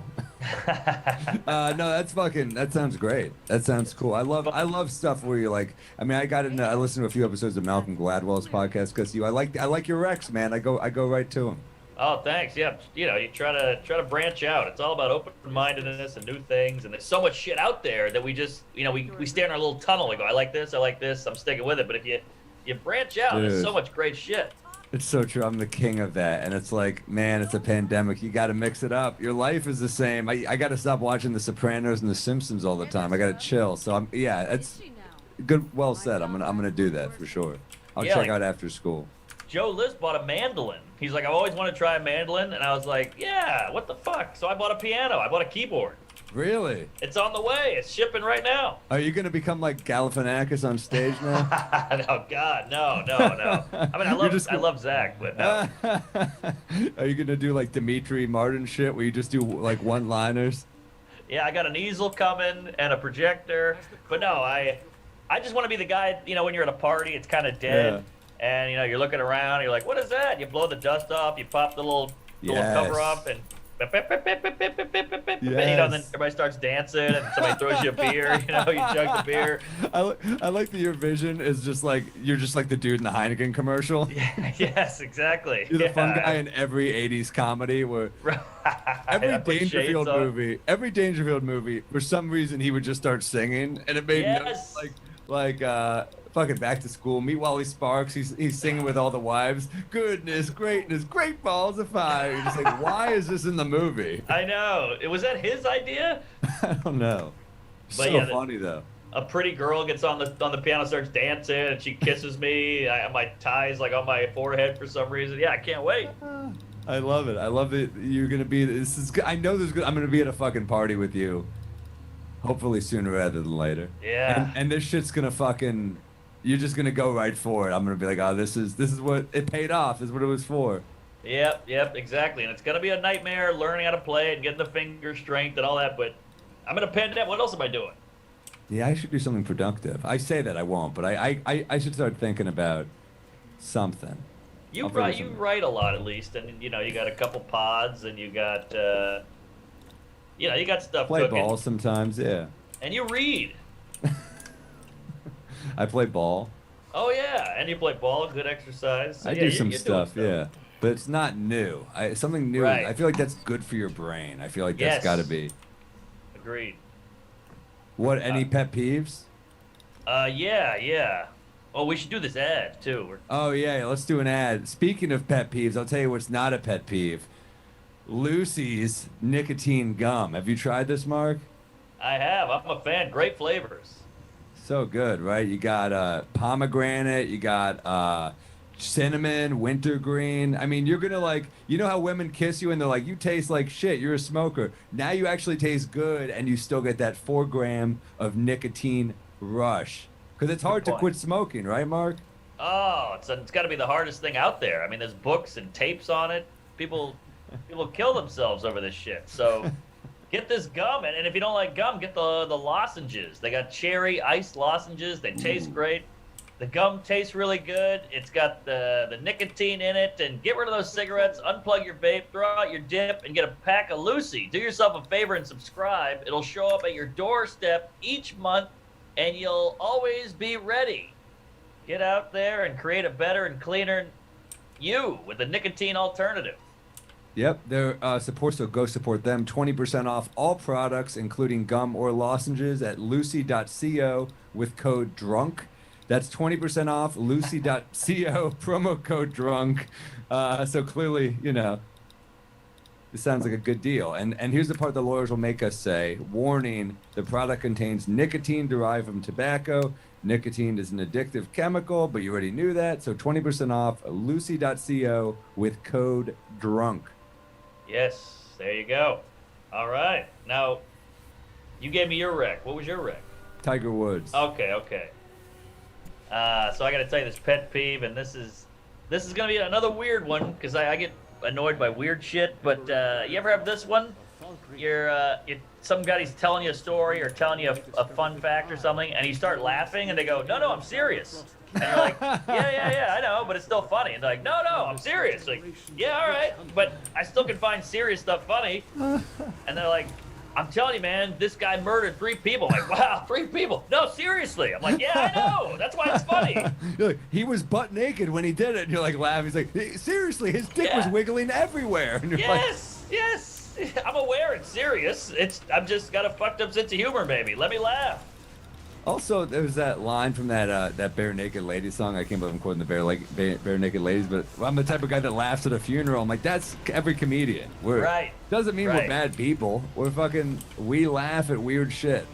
Good point. Yeah, people are attracted to other stuff. Let me be attracted to horrible humor. We're dead inside. We need we've explored everything else, so we need maybe an extra jolt of darkness to jumpstart, This is our life. It's like, of course, dark jokes. You think like fucking hookers just only bang missionary? Yeah, exactly. We're into the getting choked of comedy, probably. I don't know. Like we like a dark joke here and there. Yeah, I mean, some preacher can kick back with a high life. We're like, hey, how about an 8-ball and a tequila? Like we have to kick it up a notch. We're in too deep. We're in too deep, man. Yeah. Hey, I'm totally with you. People get annoyed at me though. Do not laugh, and I'm like, how do you tell someone not to laugh? I know. Exactly. You let them fucking. I don't know. I'm with you. I'm serious. Yeah. I know exactly. Who cares? It made me laugh. It triggered an involuntary response. Like, you telling me it's serious isn't going to change how I am. Yeah, it's weird. It's kind of like it's usually someone who doesn't really know you though. Right. It's like if they're really gonna be like, why are you laughing at that? You're like, well, you don't know me. Yeah, and to be clear, it's not always about offensive stuff. Like, it could just be about anything. Like, this dude bought another couch, and I'm like, oh, wow, another couch. I'm serious. I'm like, yeah, I know. It's just funny. He bought another couch. I believe you. I think they think you don't believe them. I sometimes laugh harder in dark movies than I do in comedies. Oh, yeah. Oh, Silence of the Lambs is hilarious. Like, put the bunny in the... No, what is it? The lotion in the basket? Come on. Oh, I thought are you doing Con Air there for a second? Put the I got bunny- screwed up with the bunny in the box. Good catch. Yeah, Con Air is hilarious. Con Air is fucking funny. By the way, young Dave Chappelle in that. I was just And gonna say that. can you imagine being that comic at that age? Like, I'm working with Nicolas Cage, John Cusack, like John Malkovich. What the fuck? Yeah, I mean, he worked with Mel Brooks when he was even younger, right? I mean, Robin Good Hood Men in point. the Tights. He just was probably not starstruck at that point, I would think. I guess, but at least Mel Brooks, I feel like, you know, he's a legend and like a hero of mine, but he's still a comedian and in the mix. This is like A-level Hollywood shit, you know? Yeah, dude. Is there anyone who's more hit or miss than Nicolas Cage in history? It's I know. insane. I'd say more miss, but I mean, Leaving Las Vegas is unbelievable. Yeah, he's great in that movie. It's also like, he is. You know what he is? He's the. I don't know what this white dude's penis is gonna look like of movies. Yes. Great 'Cause, callback. right, Leaving Las Vegas. Adaptation's incredible. Oh, man, Raising Arizona. Raising Arizona, incredible. Great. So great. Yeah, so true. And he can act when he wants to, but he just picks these Ghost Riders and. Moonstruck is great. Oh, Moonstruck. He's hilarious in that. And, So fucking funny in that movie. and I heard he had a ton of gambling debts and has to take these movies to pay. That's what I heard. That's actually. I don't want to see that movie. It's just like a fake Nicolas Cage just on set of shitty movies, played by Right, Nicolas right. Cage. Talking to some bookie. But like, even But he's Face like, Off. but he's like bad Lieutenant Nicolas Cage in a Yeah. Nicolas Cage movie. Right. Also not a bad movie. But Face Off is like objectively silly and ridiculous, but I enjoy the hell out of it. Yeah, me too. Yeah. It's so. I mean, it's. I guess we found the other guy who is the most hit or miss is Travolta. Ooh, yeah, that's true. I mean, I don't want to say Adam Sandler because we're fans, but I mean he's had some real misses too, like Jack and Jill and Comedy Click. is. I think comedy is also like. I thought Click was pretty good actually. Ah, Really? Come on. I didn't hate it. I thought it was. Wow. Maybe I'm one of the only. It was like an It's a Wonderful Life vibe. I don't know. I didn't hate it. Yeah, all Christopher right, I'll give you Walken that. was so good in it. I like Walken, but Comedy. I think every big comedian is in hit or miss movies. If Yeah. you're like what Kevin Hart is in. Oh. You know, fucking does he have a hit? Jim Carrey. Come on, like everyone's hit or Yeah. miss. Everyone's Yeah, hit or yeah. miss. I'm talking like big A-list. You know, like Will Ferrell's been in duds. He's one of the Yeah. funniest dudes ever. Yeah, he's amazing. What Will Ferrell? I feel like they just say like a genre of a sport, and then Will Ferrell, like ice skating and Will Ferrell. We'll take it. Car racing and Will Ferrell. We'll take it. Basketball, Will Ferrell. We'll take it. You know, it's just him. It's all him. Yeah, they were all pretty good. I didn't see Semi-Pro, but I thought. I mean, I just kind of like Will Ferrell, man. Talladega Nights is great. Insane. So good. Sacha Baron Cohen is great in that. Yeah, what do you think of the new Borat? Did you like it? I actually never saw it. I'm not a huge Borat guy. I love Baron Cohen stuff. I love Ali G, and I love the first Borat I saw in the theater. It was unbelievable. But as I get older, I'm not crazy about the tricking people and making them look stupid, and that's the joke. I don't know. I just feel bad for them, and like they tend to be a lot of idiots and yokels, so that makes it even weirder to me. That's interesting. You know what? I've kind of felt similarly about like I love Bill Maher's show. I'll listen to Bill Maher's show every week. You know. Me too. But Religulous is like Bill Maher's super. You know, he's a Yes. super smart guy, and Yes. he's like fucking with like Cadillac priests. Where I'm just like, these dudes aren't fucking legit. I know they have big followings, but it's like. You're dealing with idiots here, and Yeah. then occasionally you get like a politician. I'm like, this should have been the whole movie. Totally. Yeah. Going after that. smart con men. Yeah. Right, yeah, I'm with you. Like he's in a gun salesman or a trailer park church, and you're like, dude, these people need this shit. Like they're down and out, they're all addicts and recovering and shit. That felt like very Hollywood, you know. But I Yeah. as I said, I'm a fan of the show. I think the show is great. I think the show's great too. I think he keeps it real and all that. But yeah, that was a little tough. I'm with you. And I'm from the South too, so there's like a little bit of like all right, easy on these fucking rednecks, will ya? They're just trying to survive. What about yeah, that's interesting. I totally see what you're saying. That's what I kind of like about Impractical Jokers, because I do feel like it's them fucking with each other.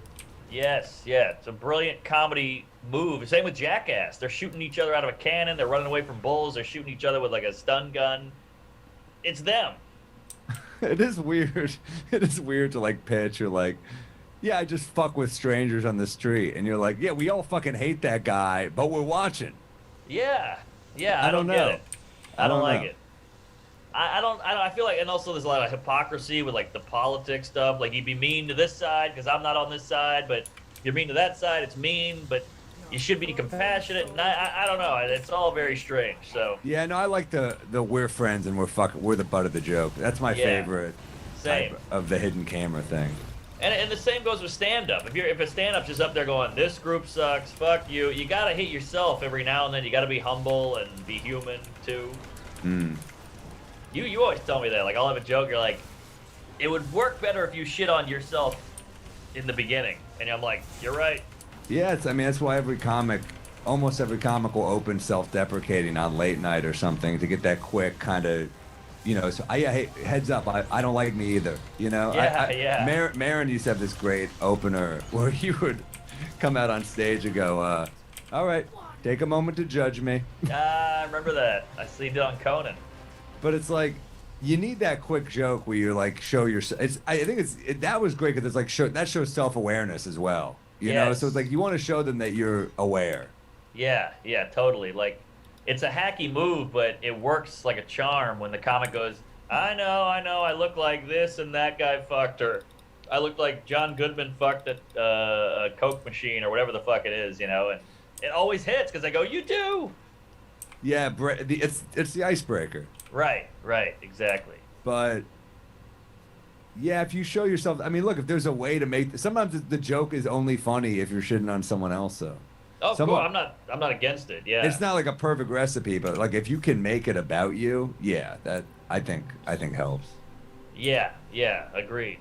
All right, you got what did I just give you? The pet peeve. Yeah, you got a pet? When you laugh when you laugh and they go, you know what I mean? Are you asking what you said? No, what is yours? Oh, my pet peeve is yeah.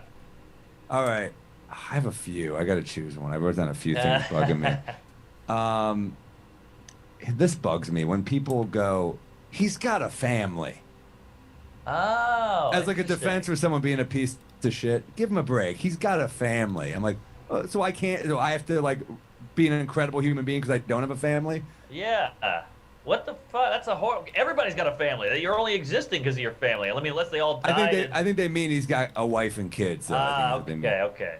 I gave a friend of ours shit. He goes, he's a good guy. He smokes cigars and he's got a family. I'm like, that's all it takes. I was like, what? So I'm a piece of. I drink green juice. I'm a piece of shit, and I'm single. You know. Right. That's a great point. And so anybody, I mean, every Tom, Dick, and Harry's got a family. You just jizzed in some skank, and she didn't have birth control. So now I got to be nice to you. Yeah, maybe I'm actually a better person because I didn't dump a load in a stranger and know that I wouldn't probably be ready to be a father. So exactly. I hate the he's got a family. That's a great catch because people say it all the time. And you go, all right, but yeah, fuck that. Why are we letting that be a thing? Let me do one more because it's. I'm with you.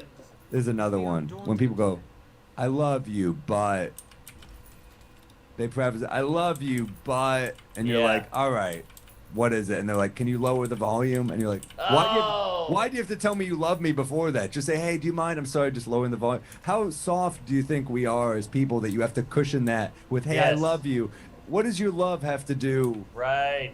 It's pretty shitty. That's a sloppy, lazy version of the humbling thing that we were just talking about. I love you, but... Can you hand me the salt shaker? You're like, just ask me for the fucking salt shaker. Don't try to. You're trying to ask for something, but still be a good guy. It's totally transparent. I don't like that either. I hate that. Yeah, so those are my two big ones, I'd say.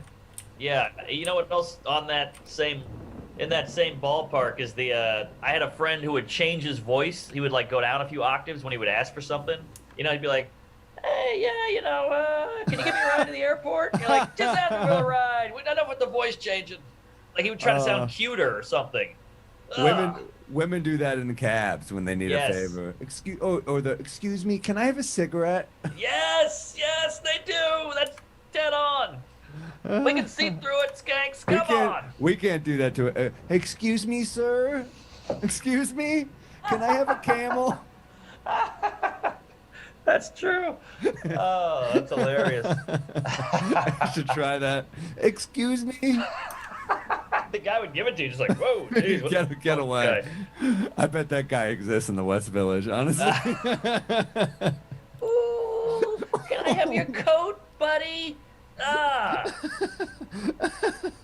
Yeah, I hate the voice change. Excuse. Okay, I got one more. One last one. All right, I love keep them I have a coming. lot of these. This is like a prior set. So I mean, my friend- Carlin. My friend, here's another people who have an inoperable tumor at the base of their spine. Here's another group of people who has which health plan included abortion. I love, dude, the best, you know what the best one of that special is when he goes, people who say, my daddy. Well, my daddy used to say, blah, blah, blah, blah, blah, blah. You know what my daddy used to say? Fuck your Fuck your daddy. It's not even great writing, but it's so fun. It's not a good joke, but it gets me every time. Like, I'm like, that's not a joke, but I laugh every time I hear it. He got real loose on that special, and I was 100% behind it. Where he goes, you know what I hate? Guys named Todd. Like, what basis do you have for hating guys? You've never met everybody named Todd. He's like, you know what I like? A guy named Eddie. You're like, I love where you're going. I get it, but man, you are taking some. This is a big jump here. I'll tell you though, I listen to that special a lot. It's a funny. I love That's a fucking funny one, man. You're Is right. that- It's so loose. Is that complaints and grievances, or is that Yeah. back in town? No, it's complaints and grievances. Okay. Man, I used to listen to that in my college dorm, like fist pumping. Yeah, I would laugh so hard that I re-listen every now and then. I'm like, it might not be as good as I remember it, but I still love it.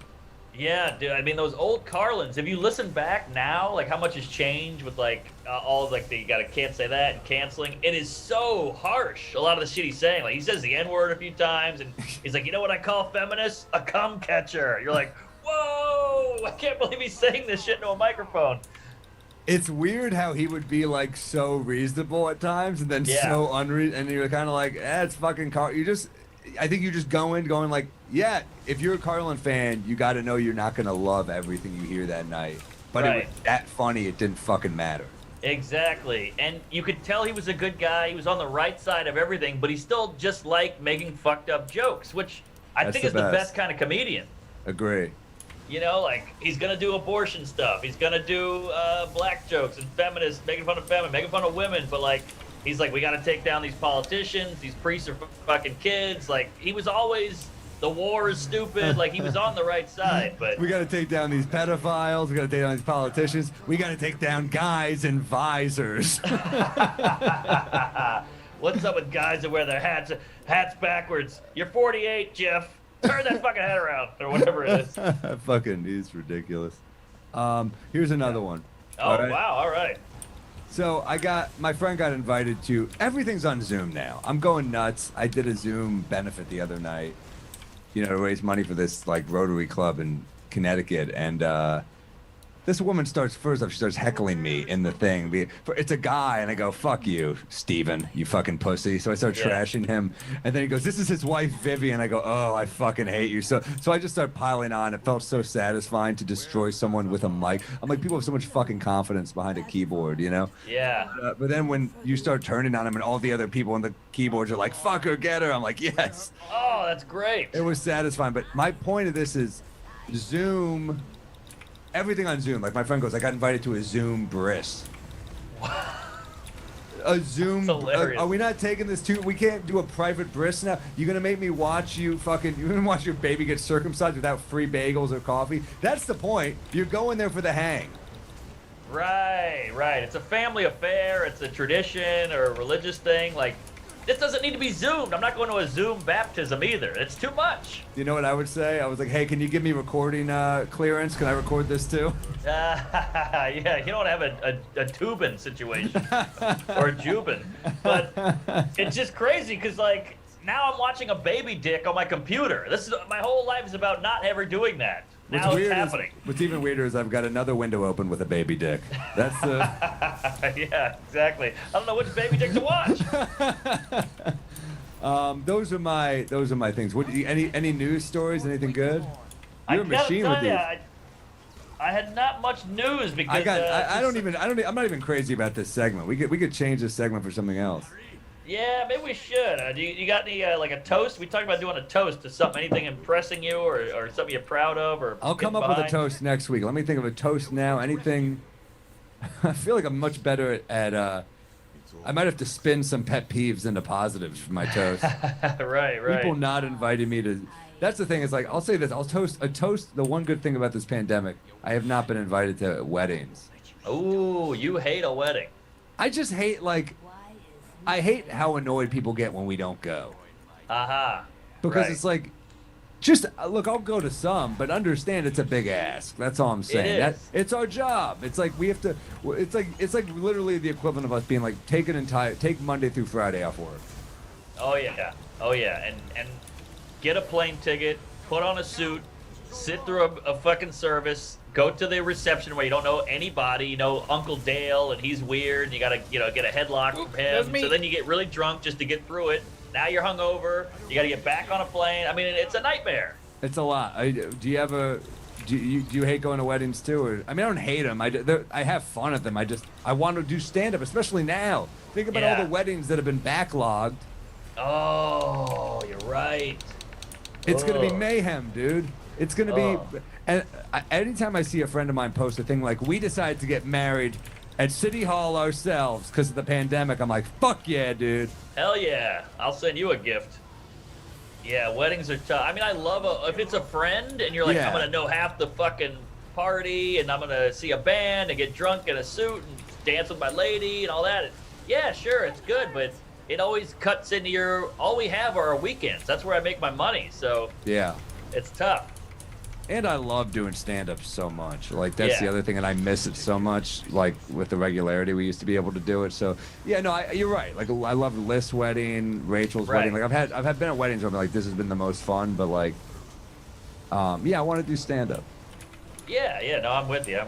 Like, when I was in college and I wasn't doing stand-up yet, a wedding was awesome. It was like, free drinks and music and, friends. But, yeah, now it's a chore, and then especially when you're like, this isn't gonna last anyway. What the hell am I doing here?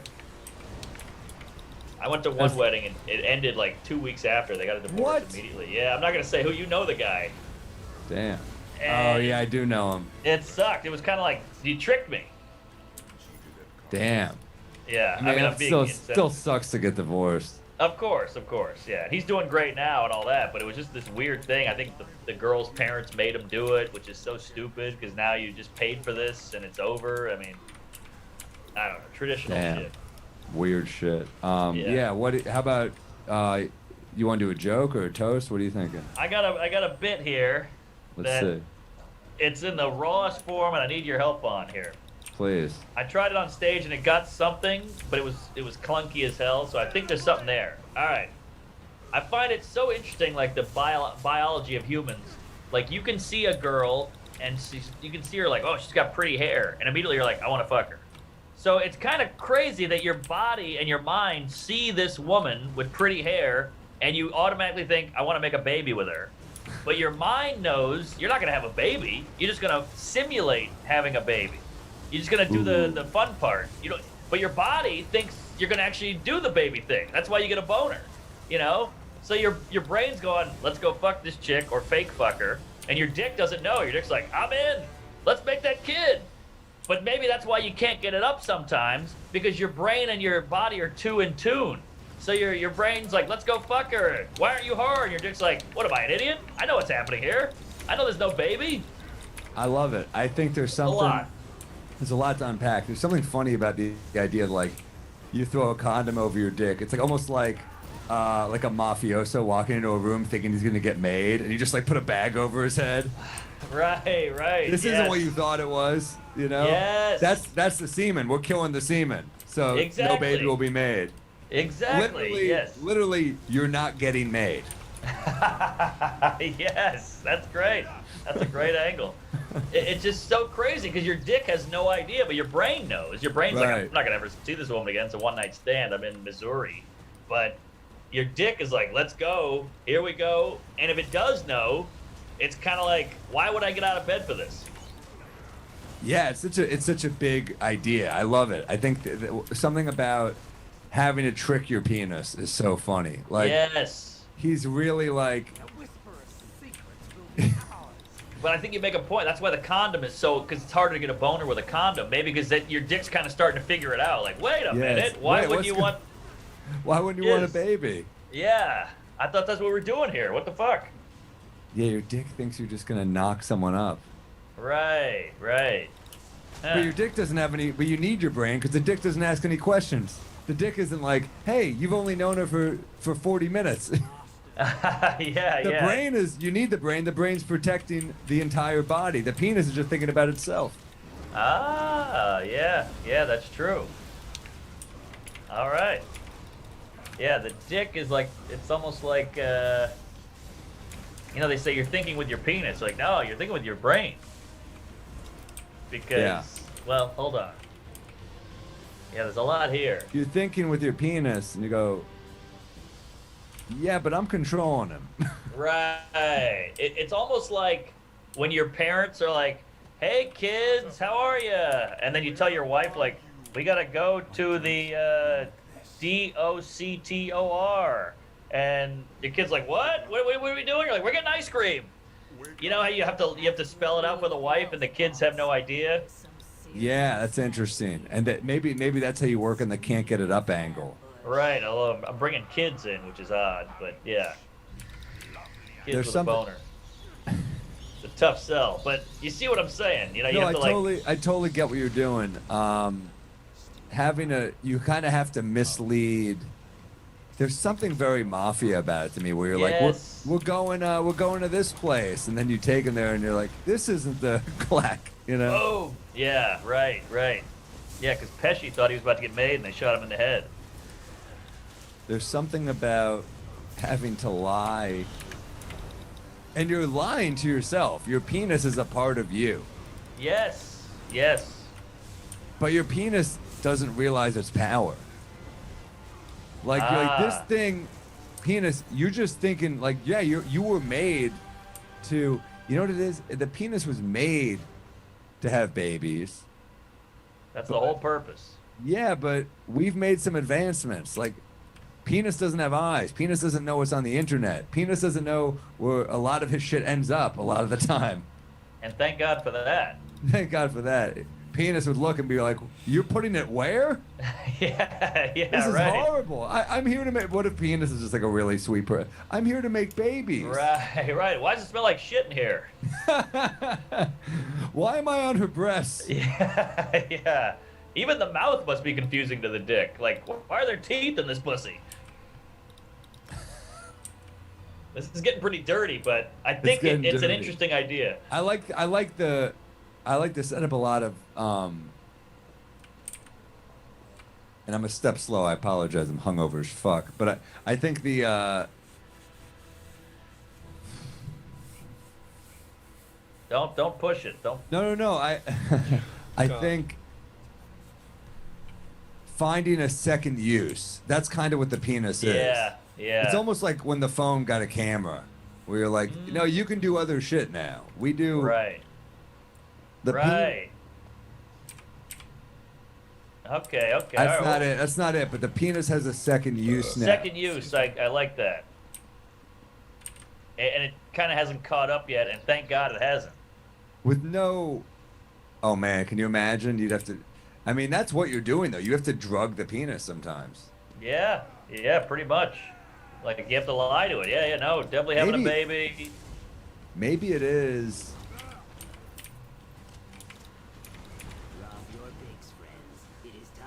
I mean, you could maybe like you're trying to sweet talk penis. Come on, penis. Think about all the times I give you massages. Oh yeah, yeah. I'm so good to you, penis. Right, right. I don't know. I'm getting too dirty now. All right, well, what do you got? You got any ideas? I had an idea for a bit about this woman was trying to set me up on a date, and she was like, "So, what kind of woman do you like? Like, give me a type of woman that you want to be set up with." And I think it revealed to me like I watched too much porn because I was like, you know, mature, busty, hand job. Asian. Yeah. That's funny. Yeah, it hit. I did the other night. A hand job got a nice something. Yeah, yeah, mature. Oh, that's funny. Mature neighbor, Stepmom. stepmom. She's like, wait, what? Right, right. Ebony. Like, what? Ebony. Why'd you call her Ebony? Yeah, funny. it's just a quick one. That's there's a lot there, I think. Yeah. And you can keep going, like, yeah, you know, in a where do people fuck? Like in a what do you call those? In a test home, you know, like you're a realtor, you know, Oh, yeah, like trying a finding a new realtor. house. Stockings. They're like, what? Yeah, yeah. That's interesting, like, because a woman would never do that. A woman goes off a rom-com, you know, like funny, ambitious, smart, charming, and you're going off of porn. That's a good point. Yeah, woman is going off a type of dude. Like, I feel like they're going for. It's funny. I feel like guys go for like fake professions and women want real professions. Oh, interesting. Yeah. Even at a male strip club, all the dudes have jobs. Right. You know, which has been done before, but they come Yeah, out as I've like a heard that. fireman, cop, whatever, construction worker. Whereas a stripper just comes out as hot, a female stripper. That's true. I feel like someone must have done that angle though. No. Yeah, yeah, I'm sure. I'm just throwing, I'm spitballing different Yeah. ideas. But like, I think I'm comparing it to what a woman would say, because a woman's going off like a romance novel or a rom-com, or some guy they actually already like, and Yeah, you're going off of handsome. porn. Handsome lawyer. Right. Handsome, successful, like I've never been like she needs to have a big apartment. Yeah, yeah, yeah.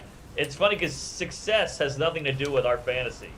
But with women, it's like, I'd like a guy who's ambitious, you know, makes money, good job, doctor. I feel like this must have been done though. This angle, I don't know. No, I don't think You the don't think porn so? thing. I don't think the porn thing has been done. That's funny. That's very you too. I think that feels like a Marill. All right. Well, That porn joke from the old special was like, it like makes women sound better. It's so politically correct. It's like, it's not a cum shot. It's a facial. oh yeah, yeah. What was That it? bit was huge. Big beautiful woman. Yeah, you're not. Cosmo is meaner to women than porn. That was the bit. You're not fat in porn. You're a big. There's no fat in old Cosmo, but there's fat in old porn, right? Like Right. Cosmo's like how to shed that last 10 pounds. Porn is like you're perfect. We have a category for you right here. You know, Yes, you're not that fat. was- You're a big beautiful woman. You're not old. You're mature. You're not covered in semen. You're getting a facial. That's a great bit, and half the fun of that bit, well, not half the fun, but a funny part for me is picturing you with your dick in your hand, about to jerk off, going, "Ooh, I got something. I gotta write this down." Isn't that funny? You ever do that when you're like, you know, with May or something? You know, you're just doing your thing, and then you're like, "Can you give me a second?" Yeah. Oh, yeah. That's the worst. I mean, but you gotta get that bit down, or else you'll forget it. Fuck yeah. Gotta write it down.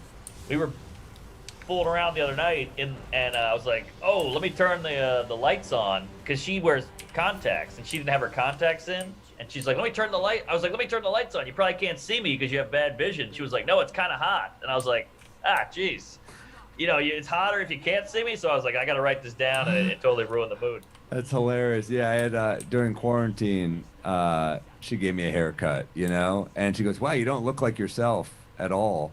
Yeah. And then she started kissing me, and I was like, "Why are you fucking kissing me after you tell me that?" Right, exactly. But you gotta write it down. Gotta write it down.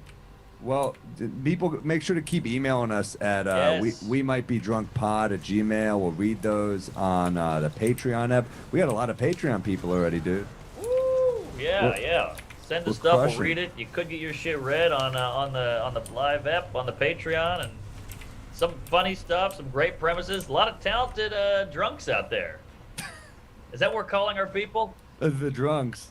I like the drunks, or the booze bags, or the booze hounds, or the barflies. I don't want to leave out people who are in recovery. That's my only fear because we have a lot of listeners who say they're in recovery. So I Good like point. that too. So we'll think of something though. Yeah, that's true. Addicts. I mean, alcoholic could go both ways. That's Alkies. Alkies. Yes. I like that. That's good. There we I go. like that too. The Alkies. All right, till further notice. That's what we're going with. All right. Perfect. Well, good stuff, baby. All right, guys, keep listening. Subscribe to the Patreon. Give us a nice review on iTunes, and keep on listening. Oh, and follow the Instagram page. We might be Oh, drunk yeah. pod. Oh, can we shout out the email address? Oh, we might be drunk pod at gmail.com. There it is. And we All right. got so many emails already, so we appreciate it. We changed the email to to a new one, but I Yeah. think this is the keeper. We figured it out finally. Yes. Here. All right. Keep See you on drinking, the folks. Patreon, guys. Bye. My tank's name is Bo One Diddley. more drink, one more drink. You know in the morning for sure we gon' stink. One more round, one more round. It's 5 a.m. you pricks, the barkeep frowned. This is what we do, catch up for a few. We'll riff and talk some shit and then we'll sleep till 2. Talk some shit and then we'll sleep till 2. Hey, folks, here we are. We might be drunk. It's midday on a Sunday. It's beautiful out in New York City. Man. Yeah, I'm what are you drinking? I need to know. You went- Oh. Wait, what do you got? A high chair there? What's that in the back? You got neck support. I got neck support because I've been in physical therapy for my neck for so fucking long. I need to get Really? it. Wasn't that expensive? Got it on Amazon. I just researched. I researched lumbar support, neck support. I'm a real fucking pussy. Well, we're getting old, but this is the plight of the tall man. Nobody talks about the negatives. You get pussy, you basketball, you win the presidency. Every president has been taller, by the way, who won. That's True a good story. point. My mom will say one time I told my mom I'm depressed, and she goes, "But you're tall." That's a bit. That's great. It's not a carnival ride, Mom. It's still, still can get sad here. No, it's But you're tall. I do have back problems. I'm a tall, lanky dude. This is who it happens to. So people always are like, you need a good mattress. You spend so much time sleeping. No one ever talks about a desk chair. Ah, you're right. How much time do we spend at the desk? We're sitting. They say sitting is the new smoking. Damn, Yeah, not mine, but I heard that somewhere. that's heavy though. I know, because 9 to 5s. That's 8 hours of their life sitting. That's horrible for you. I mean, how often? I mean, you must spend so much of the day at a desk. Think even in a hotel room, you're sitting in that crappy chair, and like, man, it's just not good for you. Well, when I write, I walk. I walk and talk in the hotel room like a psycho. Damn. So you're just dictating into a phone? A hairbrush. Can you believe? Who are these people? The whole nine. Who are these people? I'm in my underwear with a hangover, holding a hairbrush. Yeah, no, this chair it's saving my life, man. It still hurts, but I do the heating pad on my back at night. I do everything. I'm hardcore with everything. I want to make sure it doesn't go, because it goes out. You can do nothing for days. So Right. I mean, you know what this is? This is the big, my lady's got huge knockers, and she's always like, my back, and I can't fit in any clothing, and we all go, yeah, whatever, you big tittied whore, shut up, we get it. It's the same with the tall guy. We all want to be tall, and you're like, my back, and we're like, all right, whatever. Oh my god, I don't have a yeah, but long you can get a dick. height That's reduction. messed up. I remember the line too from Superbad. It was like the big line in the trailer, where she had a breast reduction. She goes, "That's like slapping God across the face." That was the line in the trailer. Oh, that's a good line. Great line. That one, and the other line I love from that movie is, I fingered that girl. It was like hearing the Beatles for the first time, or whatever it was. That's such a great Fuck.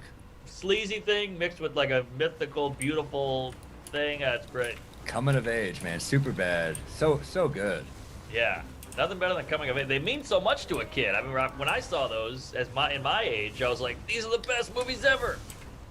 It's weird how the coming of age movie has just changed over the years. 'Cause I grew up like, I know I was, obviously I didn't see him in the theater, but like I grew up on 80s dude comedies like Revenge of the Nerds or Yeah. Porky's. And it's like funny, like you rewatch Porky's, you're like, this is to a young person right now. Imagine being like, wait, what?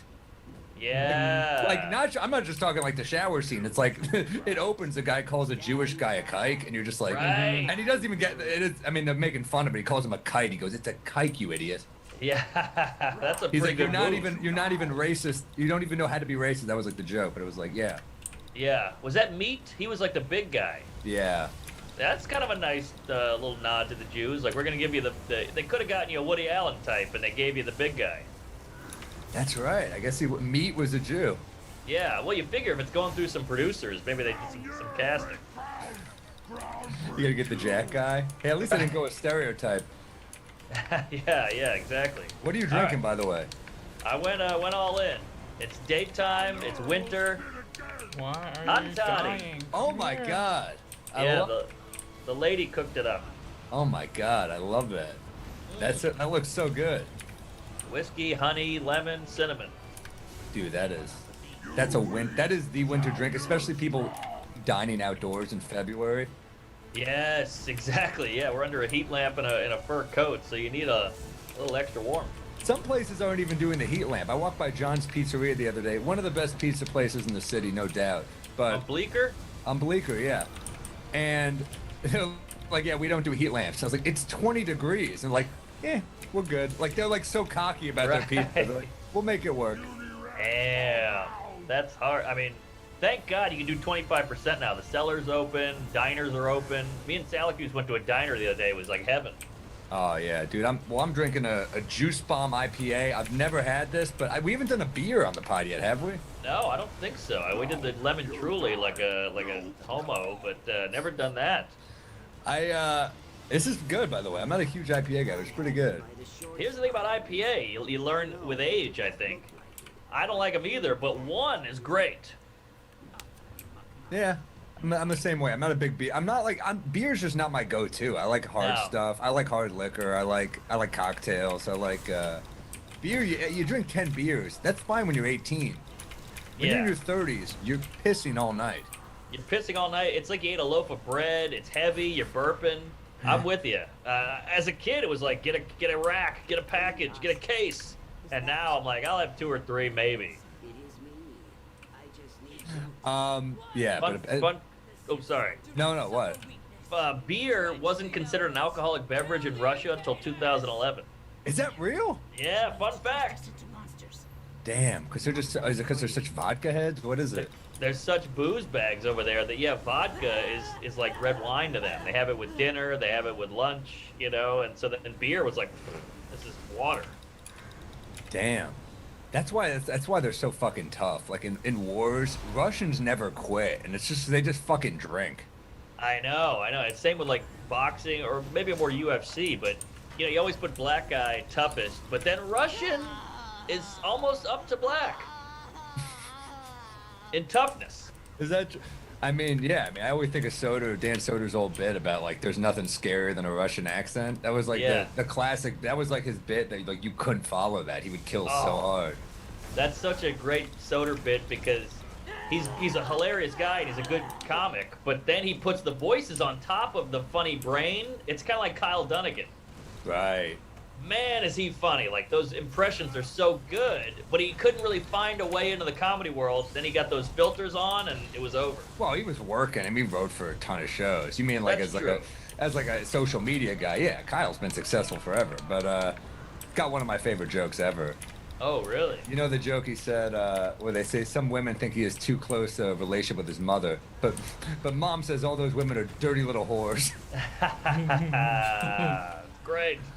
Love it. He had that great one about the crooners in the 40s, like Sinatra and Dean Martin. They have to seem so manly, so they're like, I see the moon in your eye. Hey, ho, Gotcha. Ah, and he's basically saying like, I love you, but I'm not gay. I like ladies. I like women. I love pussy. That was the 50s. Sinatra also kind of like aged into being a tough guy. I know he always had like, he's always a Hoboken guy. He was always like a mob guy, but he just didn't look like a tough guy when he was super young because he was like a string bean. And then you see him older, you're like, oh, he also like aged into his looks, you know? Oh yeah. He was so skinny. He had that pronounced face with the curly, slick hair. But he was like a Timberlake who kind of went into a soprano.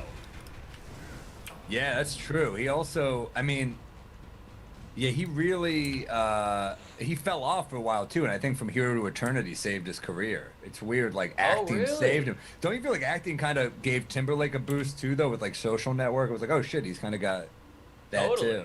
I mean, Yeah. him on SNL, he was great. You're like, wow, this guy's funny. You didn't He's want him to be funny a because he's funny handsome and he person. can sing. But then you're like, he's good.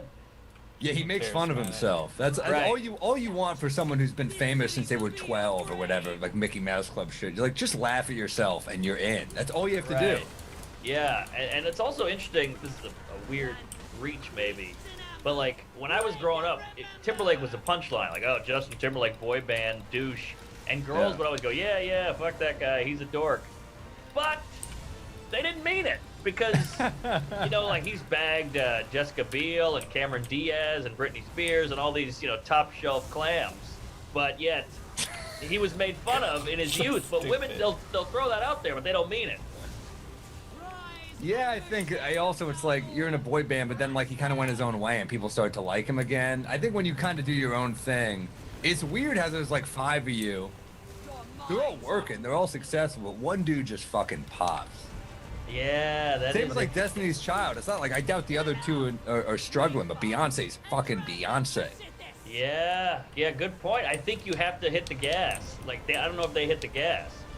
Yeah, it's like the other two. It's like the Avengers. Like you got Iron Man, and then like there's Hawkeye. Hawkeye's still okay, Yes, that's but perfect. he ain't Iron Man. Right. Yeah, so true. I mean, it's Batman, it's Superman, but the Flash, come on. That's all you Flash. got is Flash. Yeah, I hear that show is good, but I'm just like I don't believe it. It's weird. I don't know. I was never. I'm not a huge comic guy, but if as a kid I was, and I was so more Marvel than DC. Oh, see, I was Woo-woo. the DC More guy. Marvel. Why is that? Why do you think? Well, DC just felt, I get it, like Marvel is cool, but DC felt classic. I like the classicness of it, the cape, the blue and the red, or the Yeah. blue and the gray, and I don't know, it felt more humble. Marvel was like, oh, this guy's got laser beam shooting out of his eye, like it felt too easy. Interesting. See, I was like, Peter Parker was so New York, like Spider-Man. He lived in Queens. He was a photographer trying to make ends meet. He, had the issues with his folks. Good point. I love the beef with Jonah Jameson. I was such a Spider-Man guy as a kid, but I just never gave a fuck about Superman. Like he was too No. powerful. He just could do everything. So I'm like, all right, if you could stop bullets, and like I don't give a fuck. But then Right. Batman, I was always like, yeah, Batman's cool. I mean, those movies with Michael Keaton and Jack Nicholson growing up, and like those were fucking great. Great, and also New York, basically. I mean, they call it Gotham, but let's be honest. And also, I'm with you on Spider-Man, but Spider-Man, again, he feels classic. I like that timeless Classic. kind of vibe. But, you start bringing in Nightcrawler and Beast and all These these Beast other... fucking rules, dude. Ah, that's just a big gay guy with no shirt on. I don't know. Beast was... He's like a gorilla. I like that he's like the intellectual of the group, and you're like, he's gay. That's the fucking. It's like, no, he was like the well-read guy. The X-Men were cool because it was like, Stan Lee is so smart. He was like, this Yeah. will be about immigrants and about like right? It's like these is people who are like different. They're like, but so society has to like brush them away. Yes. But then he just made them like superheroes, so everyone's like, that's for the dumb people won't notice that. But I thought X-Men, I mean, Wolverine was the shit, man. Come on, every kid loved Wolverine. Every kid loved Wolverine, and I grew up in a black neighborhood. Wolverine was the most popular action guy amongst black kids. They loved Wolverine. I don't know what it is, but You know what? Because he was a badass and he like was damaged. He was cool because he was like the vulnerable guy. Like Cyclops sucked. Everyone fucking hated Cyclops. He was, like, everybody hated. He was because whiny. he's whiny and he got the girl. Aha! Good point. And take the sunglasses off inside. We get it, you douche. But yeah, no, you're right. Yeah, why couldn't he just wear regular glasses that stop the laser? You can make sunglasses that can stop the laser, but not like, chill out, dude. You ain't Yes. fucking Jack Nicholson. You ain't that cool, okay? And then Wolverine was like the cool guy who didn't get the girl. He's fucking Yes. in Casablanca. He's the guy that we like. Wow, great point. Way to make these comic books intellectual and interesting. You're Well, so they right. are. Also, Wolverine was are. short, for the record. Ooh. And So he was, Yep. that and he changes was like, things. he was just a bad, like, also I think there's something cool about, like, you think about even like in war, like who gets the most props in war? It's like the people on the field. It's like the people in the Yeah. combat. Wolverine was like an up close guy, like swiping at you with his claws. Ah, Cyclops stayed back from a distance shooting you. There's something cooler about the dude who gets his paws dirty, so to speak, you know? I completely agree, and you can tell you read a lot. This is such a great literary breakdown. Oh, no, whatever. No, Is it- really, that's a great point. I never thought about the hand-to-hand thing. And he had stubble, Cyclops clean shaven, which tells you Yes. everything. Dirty. Didn't Yeah. care about his looks that much. He was fucking, you know, yeah. Hugh Jackman also, like, I actually never saw Oh. Logan. I hear Logan's great, but Hugh Jackman was like perfect for Wolverine. Perfect. Like, how do you cast a better Wolverine? I know, he's jacked, he's great in it. He seems troubled and brooding. That's another thing that's great about Wolverine is he seems a little tortured, whereas Cyclops So is just like, tortured. I'm a cunt, get out of my way. You're right. You know, Cyclops is like Guy Pearce in L.A. Confidential, and Wolverine is like Yes. Russell. He's like Russell Crowe. Yeah, wow, nailed it, nailed Because it. Cyclops is like trying to climb the ladder almost. He's like, I'm the leader around here, and Russell Crowe's just like, let's just fucking take care of business, you know? Right. Yeah, I want action. I want results. Cyclops feels like he would. Climbers. He feels like he would return something at a restaurant, like, or have a horrible order, like croutons on the side, balsamic only. You know, do you have oat milk? All that shit. Exactly. I bet. Like, I felt like of all the X-Men, Cyclops had a business card. You know? He's like, here's my card. Right. I was a Gambit guy, but he was a Gambit little, fucking ruled. yeah, from New Orleans, Cajun. He had the cards, the stick, something fun about it. Yes. Trench Yeah. coat.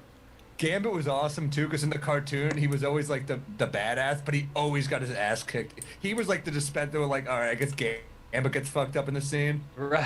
He just right. always got the shit kicked out of him. Yeah. Man, Stan Lee. What a genius. I mean, Genius. what's cool about Stan Lee is you can tell it's almost like joke writing where something happens to us. We're like, oh yeah, why is that? We write it down. He probably lost his temper on his wife and he was like, the Hulk, you know? Like, aha, I got something here. Yeah, he just came out of a blackout in ripped shorts. He was like, this is it. Yeah, yeah, right. Oh, that could be something there. But yeah, Man. Jew from Brooklyn, by the way. Yeah, fuck, that's crazy. And like Avi Arad, all those like Marvel dudes are like, they must just all be so fucking smart. He was bankrupt, dude. Marvel, I remember he had no money in the 90s. They were failing, and Blade brought it back of all the Blade? comics. Yeah. Whoa, how about that? And by the way, I'm pretty sure I'm right on that, but I know people, they're fucking bigger nerds about this shit. I'm not a big comic book nerd, but there are people going to be writing like, it wasn't Blade, you idiot. All right, I'm sorry. It's a drinking show. Some of our facts aren't 100% checked, but I do believe it was Blade. And then those new Spider-Man movies with Tobey Maguire, Oh yeah, that was huge. those were huge.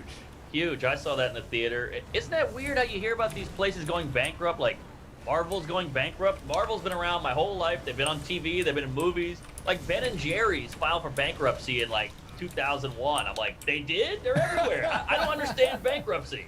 Go into I- one store that doesn't have Ben and Jerry's. I know. I don't understand it. 7-Eleven filed for bankruptcy in '98 or something. They're everywhere. I don't understand how money works. Me neither. Yeah. That's why we're our own business, drinking. No microphone. Well, yeah, that's interesting, man. Yeah, Marvel files for bankruptcy. Those Tobey Maguire ones. He's a weird dude. 'Cause I don't know. Have you ever seen that Aaron Sorkin movie? The one Molly's Game. No, I gotta think for that lady, but never saw it. Oh yeah, she's hot. But and she's fucking great actress. But Yeah. yeah, it's like a badass real woman. The story's insane. Where she's like, was an Olympic athlete. She was some sort of skier. I don't know the right term, but like I think broke her back or something, and then ends up like working her way back. She like starts running this card game with all these celebrities, and Ah. this one guy it's played by Michael Cera in the movie. He's such a fucking asshole that I start going down like a YouTube, like a whatever, like a Google search, like who is this guy based on? And they're like, it's Tobey Maguire. So he's doing these like weird, dark card games, and he was like, I'm like, if this dude ain't terrible, it's so funny. Really? You know what's funny? It's that he's like he's such an Auschwitz, and he's like, oh, dearie me, and you're like, that's the dude that's the asshole. Right, exactly. So it's like Cosby, you know, pull your pants up, don't curse, and then nighttime comes around and he's making you a cocktail. It's so true. It's always Yeah. the opposite. Fuck. Like I heard Tobey Maguire, Leonardo DiCaprio, and David Blaine would go around New York in the early 90s when they were kind of starting to pop, and they called themselves the Pussy Party. And they would Damn. go to like the LES and just hit those bars and just pick up girls all night. And they were like, they had the cute one, they had the dark, quiet one, and then they had like the sexy one who was Leo, and they cleaned up. Damn, that is a Yeah. pretty formidable three, though. You got the It two is. actors and the magician is great for probably just disarming women with just like he's just doing magic, and you're just Yeah. like, all right. I mean, like I've seen magicians do that shit. We were like, but he got. Oh, he yeah. had it's funny. I always want to do a bit. I never did this, but like David Blaine got. He got like 2 Me Too accusations or something, Oh. and they just mysteriously went away. And you're like, man, either he's a monster or he's a damn fine magician. You know?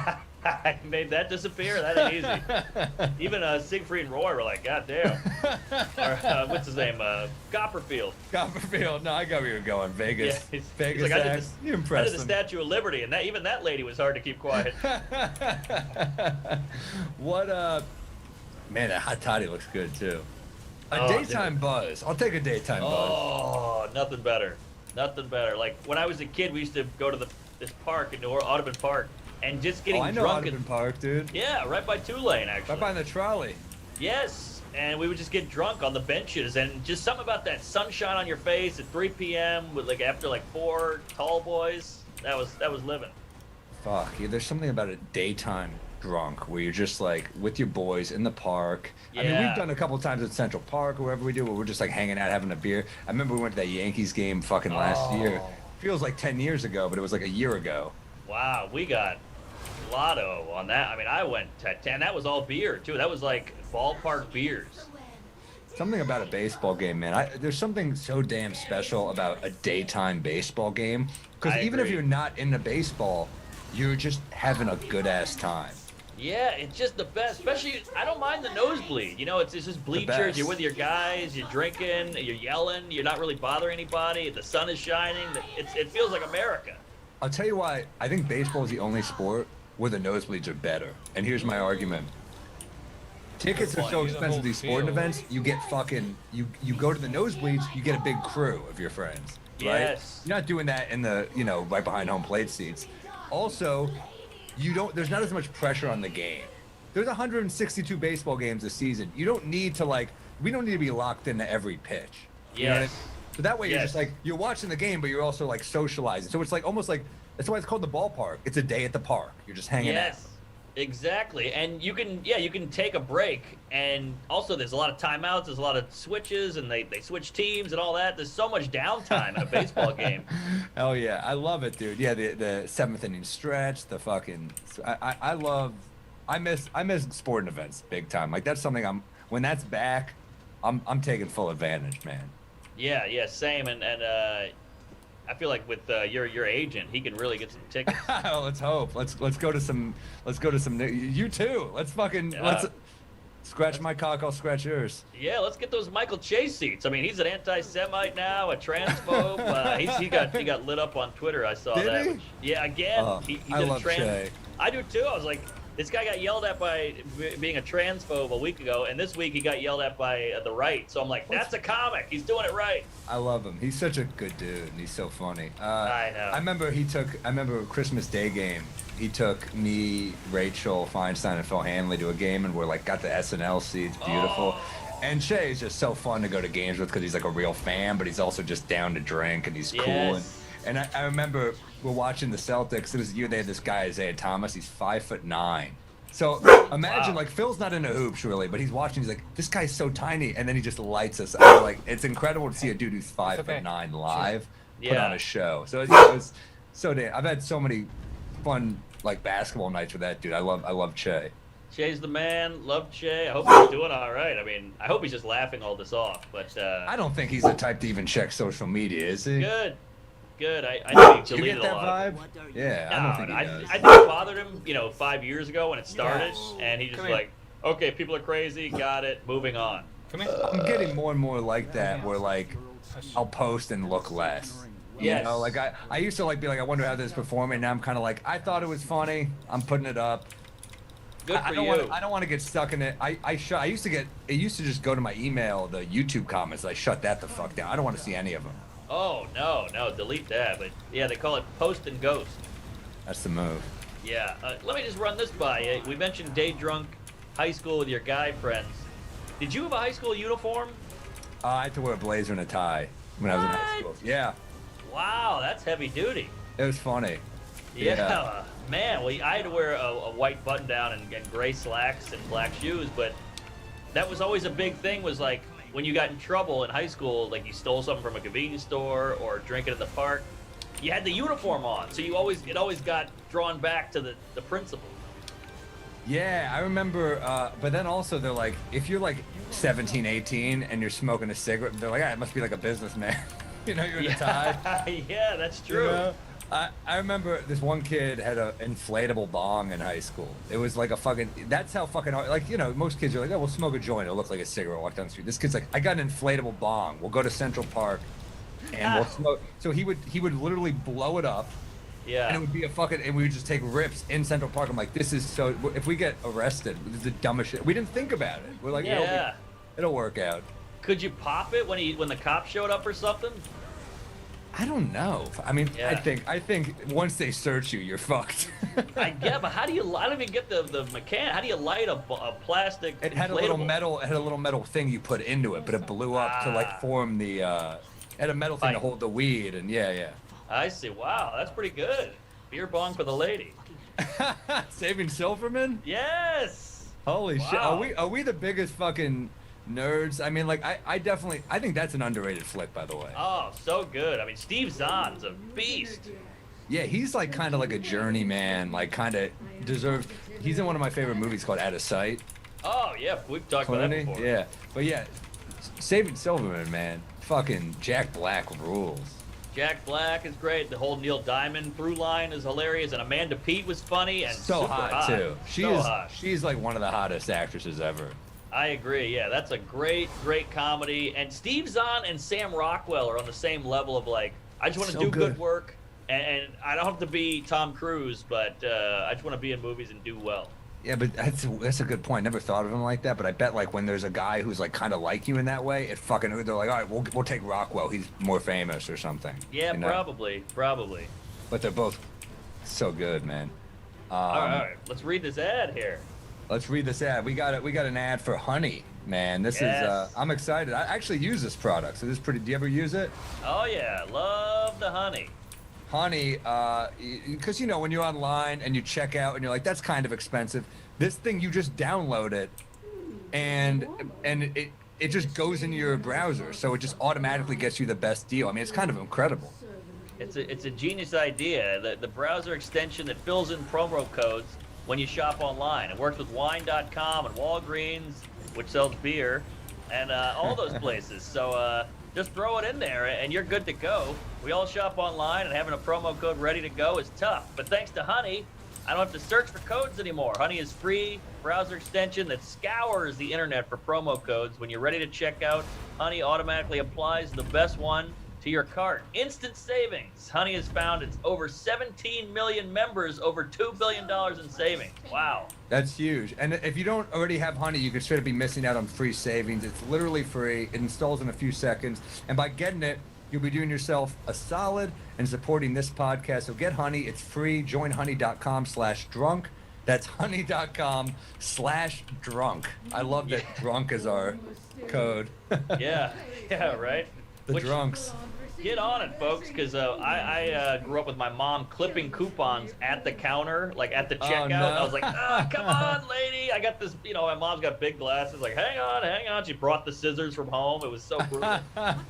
This is great, and you really do save money on it. I've used it a lot, and I have it just set up, so I highly recommend it. Honey.com/drunk. Get on that, folks. Get on it.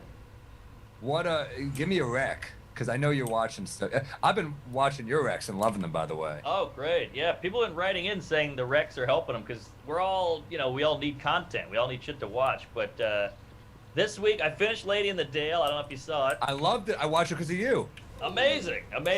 It's so fucking good. It's crazy. These true stories. It's kind of like Wild Wild Country. I don't know if you ever saw that one. I missed that one. I got to get on that. That one's good. It's on Netflix still. It's about these nut jobs in Oregon who start a cult. And you're like, this all happened. And I'm like, Mom, did you know about that? She's like, I don't know. That's how little, you watch the 5 o'clock news. It was a half hour. You moved on. But now we know about everything. So it's weird that we're just going back in time and taking all these news stories that are just gems of entertainment and stretching them out for Netflix or whatever, HBO. Yeah, So, it's also, they use like stop motion animation, I think Yes. it's called. They did that in the Bill Burr documentary American, which I also love. Bill Hicks, not Bill Burr. Bill Hicks, sorry. yeah, But, love that. Incredible doc. But yeah, dude, Tucker in the it's like Catch Me If You Can, but a trans woman.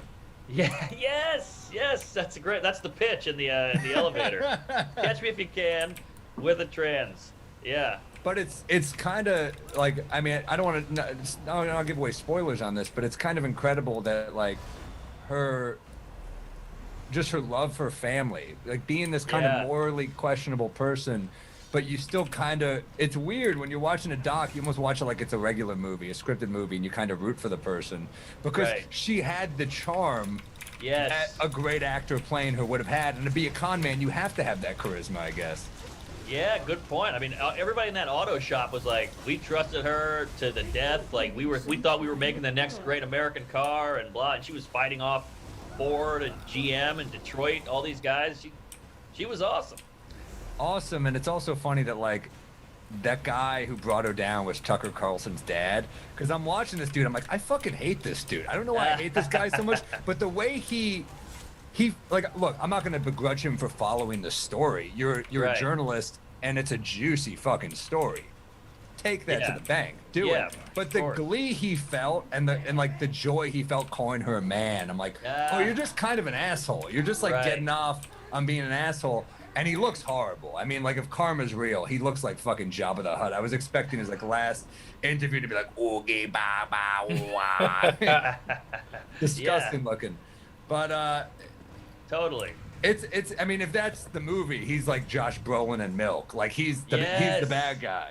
Yes, exactly. Isn't it amazing how we have all these great stories in fiction and movies, but when you watch these docs, you're like, it's so obvious who these tropes and archetypes are based on. Like, they're all just right there. That's the bad guy. He looks like the bad guy. That's Totally. the good guy. It's fun to. That's why documentaries are great, because you're like, it's a story, but it's real. It's so real, and it's a great point because what she did is much worse than what he did. He's just a journalist doing his job. Yeah. But I, for some reason, understood her, and I didn't really understand him because I'm like, look, I'm not gonna like. I would never do what she did. I would never like try to like just rip people off out of money. But like, you get what she was trying. Like, her motives made more sense to me than his. Right. Or right. maybe his motives made more sense, but he was a dick about it, and she wasn't. Maybe that's what it was. That's really interesting. It's all about intent versus the thing you said. You know, she's actually lying and conniving people, but she has good intentions. Where he has regular intentions, but he's a dick. Yeah. And also she like was all about her fucking like. I feel so bad for her kids. You could just there's like the one girl who seems like fairly well adjusted, but the rest are like they're just broken without her. I know. And it was weird to me that like this con artist. It's funny to like say Dina Hashem has this great joke. My friend Dina Hashem has this great joke about how like Trump is a con man and liberals prefer a con artist. Oh, Like that's why they don't great. like him. Like conservatives are okay with the con man. Liberals are like, we want you to earn it. Like we want you to be a. Right. It's a funny bit, but That's great. Great catch.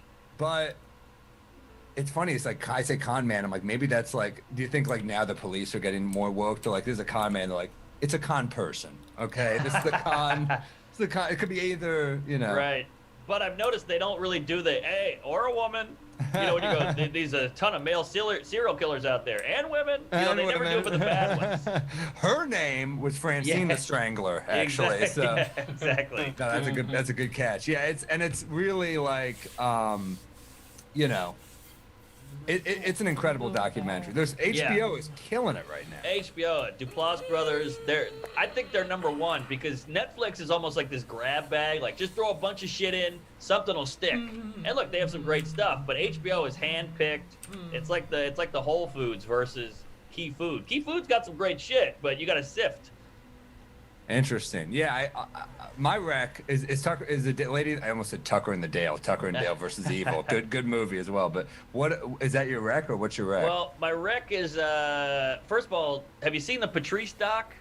I'm gonna watch it when it's online. I can't do the commercials. I haven't seen it either, so don't feel weird. So I'm with you, but I should throw that out there. Just as everybody should watch that. He's one of the great. Watch Elephant in the Room. It's fun. One of the best comics of all time. Patrice O'Neill. We've both been lucky enough to perform at the Patrice O'Neill benefit that Bill Burr puts on in New York. Good point. One of the great gigs. I mean, what a great guy Bill Burr is. That he puts on a theater benefit every year and gives the proceeds to, you know, Patrice's family. I mean, just an incredible guy. So shouts out to Bill Burr, and all the clips I've seen are incredible. We've got all these great comics talking about Patrice and reminiscing. It looks incredible. I just Comedy Central. It's like, just fucking put it out without ads, man. I know. Put it on YouTube for fuck's sake. That's Comedy Central. They always gotta turn the knife. But yeah. And they turned it on good people. Shouts out, like we're grateful for the people at Comedy Central who are good to us for sure. But they did them wrong. The company. I agree. The corporate structure. I'm with you. And Patrice. What I love about Patrice is everybody I've talked to is like, he was a mean guy, he was scary, he was a dick. But I love that we can look past that because the act is so good. The comedy is so important and so funny and so innovative and new and original that we're still like, but we gotta showcase this. That's such a great point because I think we romanticize like the wrong comedian sometimes, or at least the public does. And charm is so often overrated. Like when who gets the big specials, this guy's so charming, but the material's horseshit. Whereas Patrice didn't give a fuck about charm. Yes. It's all about the product. And and that's special because charm is overrated. Charm is like, you know who's charming? Fucking used car salesman, deadbeat. They're charming. Okay. Ted Bundy was charming. Exactly. Charm is bullshit. Patrice didn't care about charm. He cared about execution and about delivering the best possible product. And that's why Elephant in the Room is one of the best specials of all time. Amazing special. And I think it also is a good sign for things in comedy going the right way because we're very feelings based, which I get, and feelings are important and all that, but like good has got to be good too. We got to have some kind of standard. So I think it's a good sign that this came out. That's a great point. Good. You want good to make it to the top, and enough with like this guy is like he's got the it factor. The fucking industry loves to and here's the thing, all these fucking industry fucking spineless dipshits who are like, Patrice is the best. Yeah, where were you when he was alive, you fucksticks? You know, like all these people are like, Patrice is my favorite comic. Oh really? You have a network's job. Why didn't you help him? Yeah, exactly. They all say, I love George Carlin. You would never book him now. You would never put him on anything now. An old white guy who's saying the truth. Get the fuck out of here. He won't be on any of your hot lists. Exactly. Yes. Well, Patrice kept it real, and all these people who, here's the brilliance of Patrice to me is like, you didn't have to like what he was saying for you to enjoy the special. Ooh, yeah. And that's special now when all these comedians who think they're edgy as fuck, then they just go on the road and they're just playing for like-minded people. The setups are killing where they're like, I think this should be a thing, and everyone applauds. Okay, well then why don't you be a fucking preacher or a pundit? Yes, go do a TED Talk. This is jokes. It says comedy on the side of the wall here. Like, come on, bring with the ha-has. And also, we're so big into it's like you said, agreeance, and if it's not the way I think, it's wrong. And that's what I love. I don't agree with everything Patrice says, but it's still brilliant and well thought out and well written and well executed. So I think I disagree with him on a shitload of his points on women, and I'm still laughing my I'm like, oh, I don't Yeah. date. Like he'll say that about women. I'm like, oh, I don't date women like that. You know, like he'll say Right. that, like I disagree with that, but I'm laughing my ass off because he's a brilliant comedian. Like Yes. he's undeniably funny, and that's to me what's special about Patrice is like. Rock does this too, where like you get to a point where like you'll say something fucked up in the setup, and people, even your own fans, are like, "That's not, no."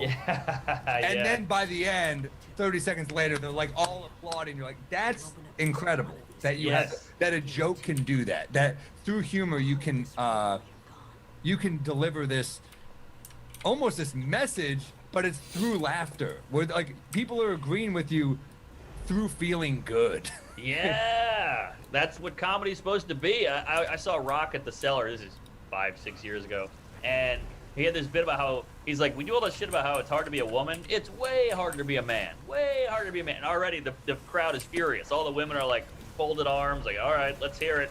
And he does this tap dance, and then by the end of it, he's like, ladies, somebody pulls up with a refrigerator box and they need help bringing it down the stairs. You ain't helping, and that was like the big punchline. I'm butchering it, but it was like No, this it's brilliant fucking way to good. get it together, and it killed.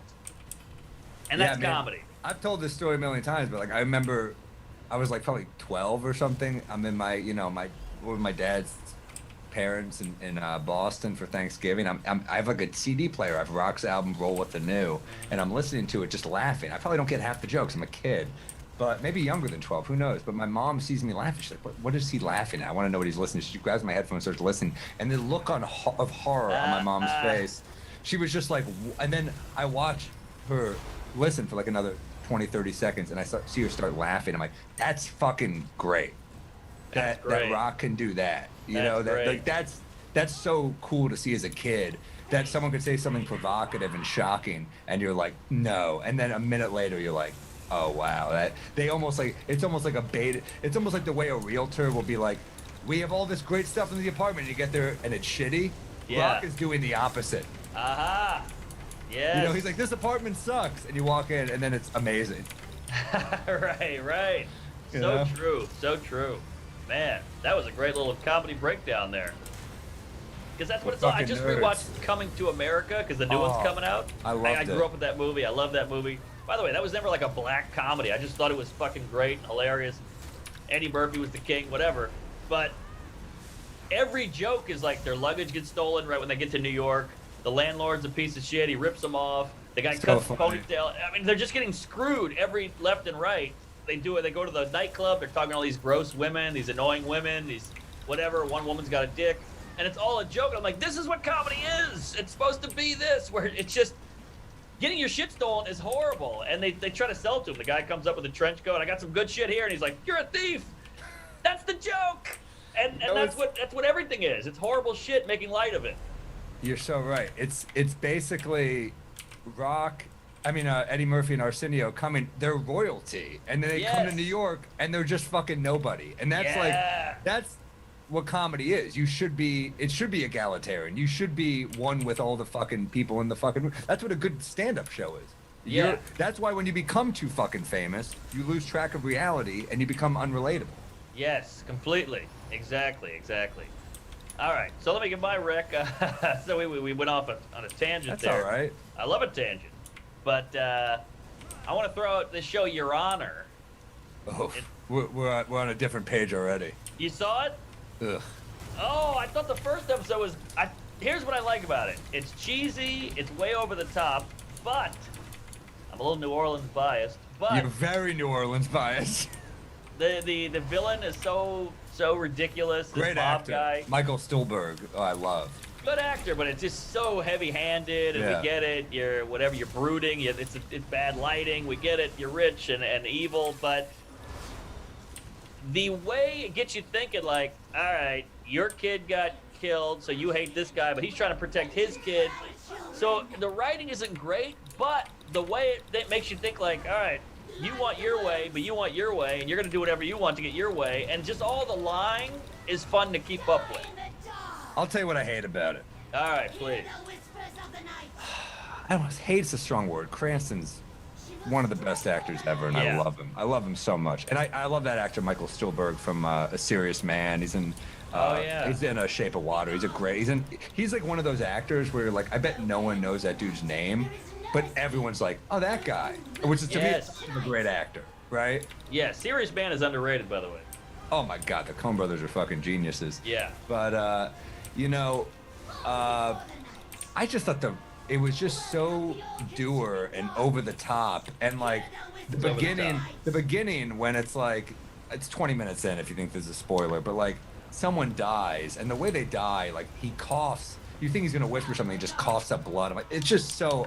It's like we get it. Like you created the most depressing, relentlessly Right. severe shit of all time. To me, it like makes up for good writing. The first scene with Bryan Cranston, it's like he's like, "Let me show you I'm a good guy." By like I'm so committed to my job, I jogged into the fucking hood, and I looked at it. To me, it was just like, all right, this is to me not for me. That's all I'll say. Yeah. Look, I get it. It's not Breaking Bad. It's definitely not on that level. But Well, that's what the I tough like- thing with him is like when Well, when yeah. you're in Breaking Bad. you're comparing. You're But I constantly comparing. loved him in Trumbo, which I think is like I not a do great too. not a great movie, but I loved him in it. I think he's Yeah. incredible in it. But just the beauty of the movie or the show is just the interweaving of like, all right, how's he gonna get out of this one? How's he gonna get out of this one? And they find ways, and that's what's cool. It's not the dialogue for sure. It's not really the character development. It's like, oh, they did some real weaving. It's almost like a whodunit where you're like, this is a little silly, but I kind of want to see how he gets out of it. How many eps in are you? 5. And you're still pleased with it? It stays good to you? I'm still pleased with it because of that point I made, because I'm watching with the lady going, this is stupid, that's ridiculous, that doesn't make sense, but I like this guy's trying to cover his ass, but he's trying to cover his ass, and we say he's a good guy, but is he a good guy? And what do people do when their back's against the wall? All that stuff's fun. I don't mind the idea of like the judge who's morally questionable and the mafioso who's been done dirty. Like to me that's kind of interesting. I just think the execution sucks. I'm just not feeling it, but I mean I'm with you. I chewed out Gary Veter for telling me to watch it the other day. Our good buddy Gary Veter got an earful from me. But my rec is I don't know if you've seen this yet. Have you seen Judas and the Black Messiah on HBO Max? Oh, I've gotten a couple wrecked. Lucas Brothers, who I'm friends with, I love them. made it, right? They wrote it. First up, I love the Lucas Brothers personally, so I was. Yeah. It's like one of the things where you're like, I'm rooting for this going in. Yeah. And I was so satisfied. It's so good. It's a really difficult subject to make a movie about. The actors, I mean, Daniel Kaluuya and Lakeith Stanfield are such good actors, so they just bring it. Even though like I think Daniel Kaluuya is like got to be, I don't know, it's got to be in his 30s, and he plays Fred Hampton, who died at 21, so he's got to be like what? But like it doesn't matter. He's so good. You're just like, all right. I mean, what 21-year-old actor is gonna fucking nail that? Right. So Yeah, exactly. But I heard it was kind of Scorsese-esque with the shooting. You know what's interesting? That's a great point. I think Shaka King directed it, and it's like it's got a lot of similarities to The Departed to me because it's Okay. it's about a rat. Oh, you don't like The Departed? Well, I like it, but again, it's way over the top. It's silly. We got a cheese-eating rat. I mean, like, all right, Jack, we got it. Yeah, but you know what? Throwing coke on the vagina of the lady, like, come on. But dude, the script is hilarious. love Wahlberg it. and Alec Baldwin are hilarious. See, Yeah. I can deal with over the top if the dialogue's really good. Right. Yeah. And there's fun. There's a lot of fun. Your Honor doesn't have any fun. It's just like suspense. It's relentless. It's not fun. Like for me with dark shows, you got to release some tension. You got to give me like a laugh every Right. once in a while. So anyway, Good point. there's Good great dialogue in this movie too. I mean, Lucas Brothers killed it. There's a line that's great where Fred Hampton's talking to all these Black Panthers, and he goes, "War is politics with bloodshed, and politics is war without bloodshed." It's like great lines like that where you're like, all right. Good. If you know what else it made me laugh because there's like different chapters of the Black Panthers, so it made me think of comedy. Where like they'd be like, I'm the head of the New Haven Black Panthers chapter, and they look at me like, yeah, but you'll never make it in New York. You know what I mean? Yeah. Kind of a different vibe here, Right. It's I very gotta good. watch. Is this Oh, Netflix? HBO Max, Oh, HBO once again. killing it. But yeah, it's a good movie. It's All a, it's right. a it's relentless and it's tense, but it's also like it earns it, man. I'll give a true story with that shit more. There's some scenes where you're like, damn, this is pretty memorable. Like this is pretty damn good.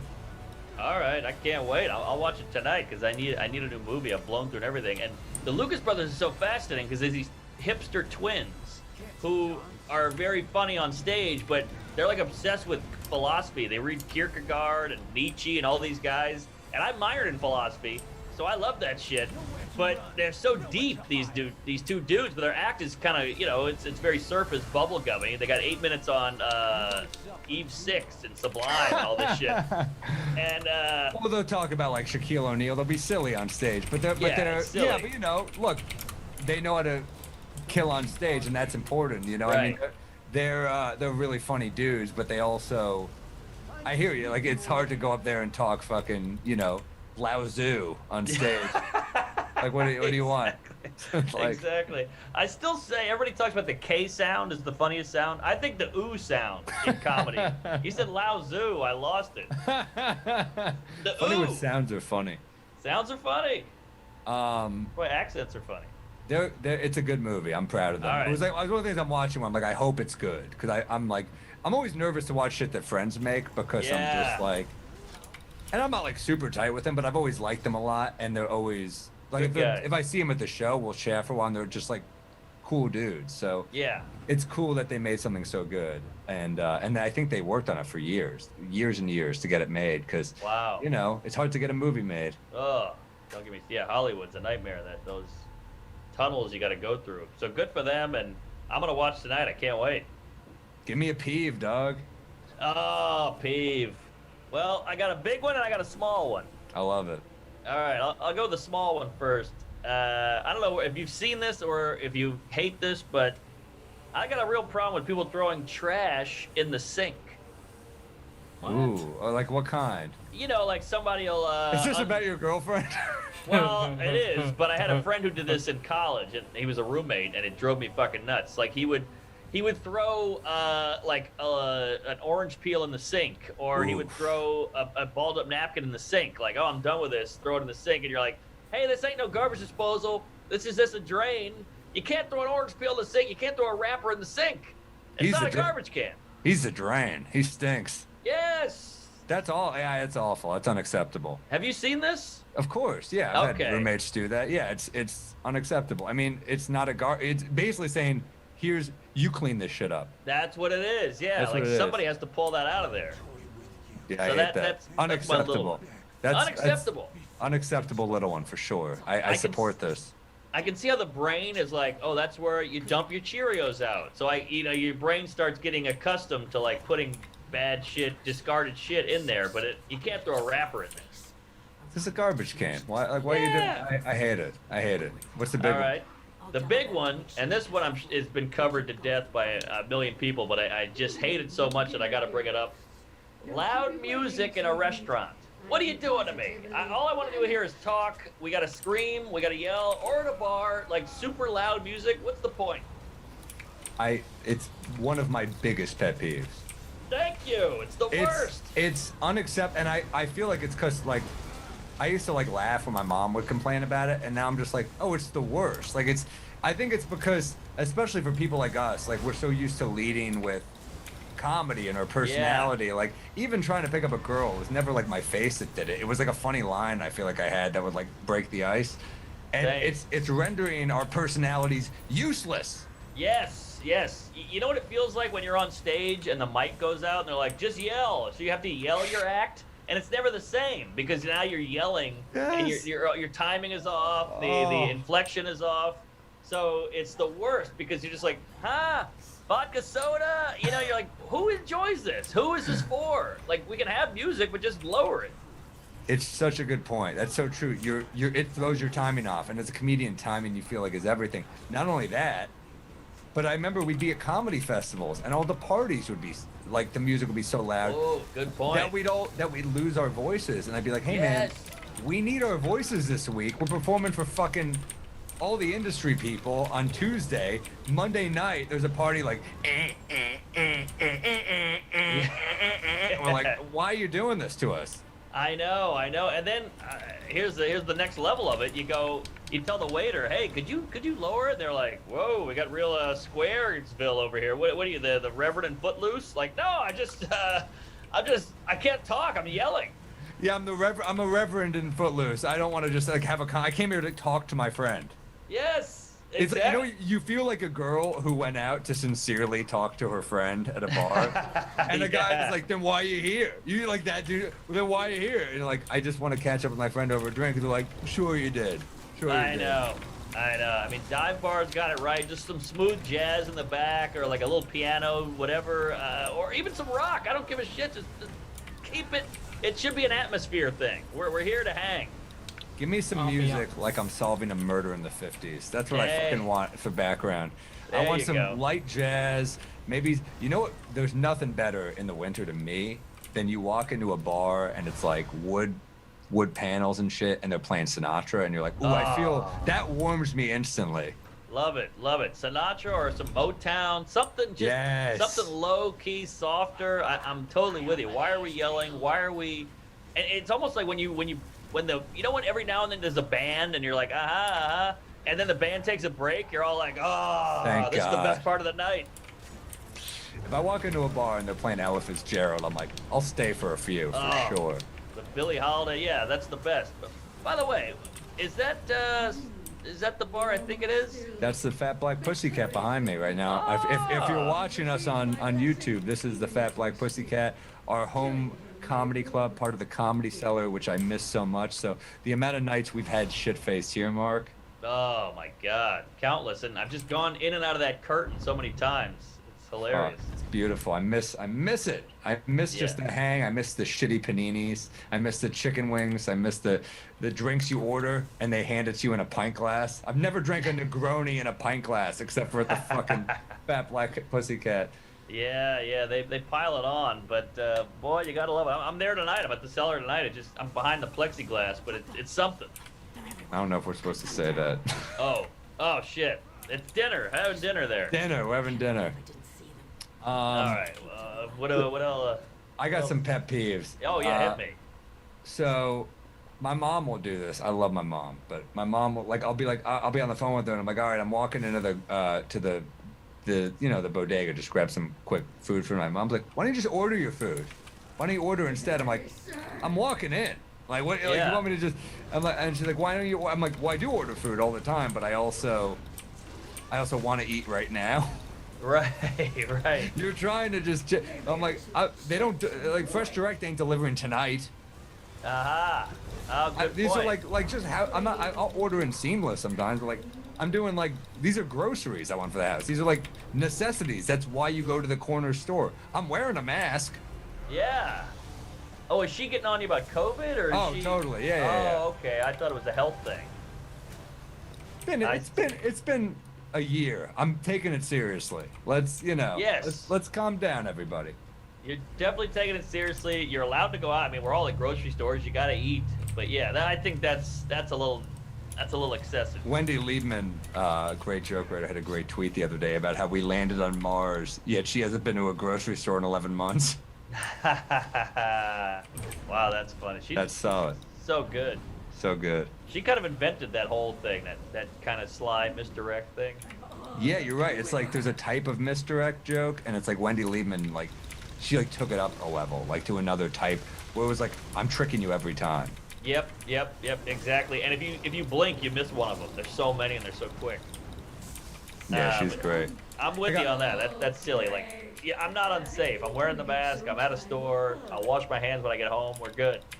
I got two more. They're short ones. All right. People who tell stories about boring vacations. Like, if you went to Rome, I'll give it to you. I'll listen. Yeah. I'll listen to it a little bit. I don't need to hear a story about you going to fucking Toledo, Ohio. Okay? do I have to hear a 4-minute bit about the Hilton Inn? You know what I mean? Right. Yeah, that's crazy. Those people should know better. And if you're going to Toledo, keep it to yourself. Like you should be embarrassed. Keep it to yourself is such a fucking great thing to say to someone. They're telling me, keep it to yourself. Yeah. That's silly. I mean, come on. How boring are you? Awful. Last one is people who try to one up you with their shitty story. Like you're going in for like you're venting to someone you want to like oh that sucks. When people go, you think that's bad? Oh yeah, that's You a think problem. they're trying to fucking Tai Chi their shit into your shit. Yeah. You taking right. my negative energy, you transfer it to your negative energy. It's Tai Chi, but with venting. Yes, that's so true. It's like, hey, I need the pity right now. Don't steal my pity. They're stealing thunder and stealing pity. They're two different things. Stealing rain, maybe. Yes, stealing rain. That's a horrible Prince album. But yeah. Yeah. No, you're so true. And that's why the Hasidic Jews and the blacks always had no slavery, no Holocaust, slavery, Holocaust. That was always a big thing. Stealing rain. What? Give me a. Should we do a bit? I get we gotta start wrapping up, and I want to say a toast. I wrote down a fun toast. Oh, I'm excited. I forgot to do it. Give me your Well, toast. This will be a new segment. This was just me being a douche, and it's not even a thing in life. I just want to throw out I googled a toast, and I liked it so much. Life is a waste of time. Time is a waste of life. So why not get wasted all the time and have the time of your life? All right. Did you steal that from a T-shirt store on Bourbon Street? I'm not as thick as you drunk I am. I want champagne to all my real friends and real pain to all my sham friends. Hey, that's a great line. That's up there with George Carlin's don't sweat the petty things and don't pet the sweaty things. Ooh, that's a good one. That's Carlin. He can do it all. He can do it all. Big bits, commentary, jokes, fun. We should tell you guys before we do our bits, subscribe, leave us a 5-star review on iTunes. We got a Patreon at patreon.com/WeMightBeDrunkPod. And you can email us at WeMightBeDrunkPod@gmail.com. Send us a joke, send us a pet peeve, a recommendation, a drink that we should be having. I had a couple cool drinks in mind, and I turned out I didn't have dry vermouth, so I will be doing that next week. But should I read a quick one, like a pet peeve or something, before just to give them a taste of what we do. we read these on the pod? All right, here's from Thomas. This is a pet peeve, big fan, yada, yada, yada, pet peeves. When you tell someone something and they say, I'd believe that. What do you mean you'd believe that? Are you not believing everything else? Also, why wouldn't you? Also, you would believe that. You don't simply believe it? That's good. I love that. I think he's dead on. I'm with this guy. I could hang with this guy. Let's see, he's got another. Oh, this is an NBA pet peeve. We'll put that in another one. Let's do one more pet peeve. Let's see. All right. One more pet peeve. One pet peeve from Nathaniel. I hate when people wear pants and don't wear long socks with them. I'm not talking about guys with rolled up pants that purposely show their socks, i.e. my cousin. And I give him plenty of shit for it. But rather the average dude wearing jeans that reach his ankle and he sits down. If you're cold, then wear long socks with your pants. If you're not cold, then put on some shorts. Drives me, sounds like Carlin, right? Yeah. Drives me crazy when I see a guy with his ankles exposed under a pant leg. Interesting. Yeah. I've never thought about that. That's never bothered me, but I have a friend who's like, if you wear flip-flops around me, we're not friends anymore. I'm like, all right, I love flip-flops. I don't know what the problem is. I understand. Jan hates Nancy. You got your feet around me. Feel the So, thunder I met up with him crashing once in like we summer. I had crash a shorts and party, flip-flops on. and He's the like, get out of here. lightning flashing like the Maybe go home. paparazzi. And the weatherman says we probably should take cover, but we're running outside to try to find a lover. You better find an ATM, baby, fast, fast. Tip some cash, cash. It's raining dicks and ass. It's a fire, and it ain't even July. Muscles falling from the sky. If you wanna find a guy, get your umbrellas, get your umbrellas. It's raining, fellas. It's raining, fellas. Get your umbrellas, get your umbrellas. It's raining, fellas. It's raining, fellas. It's raining. Everybody got boys on the brain.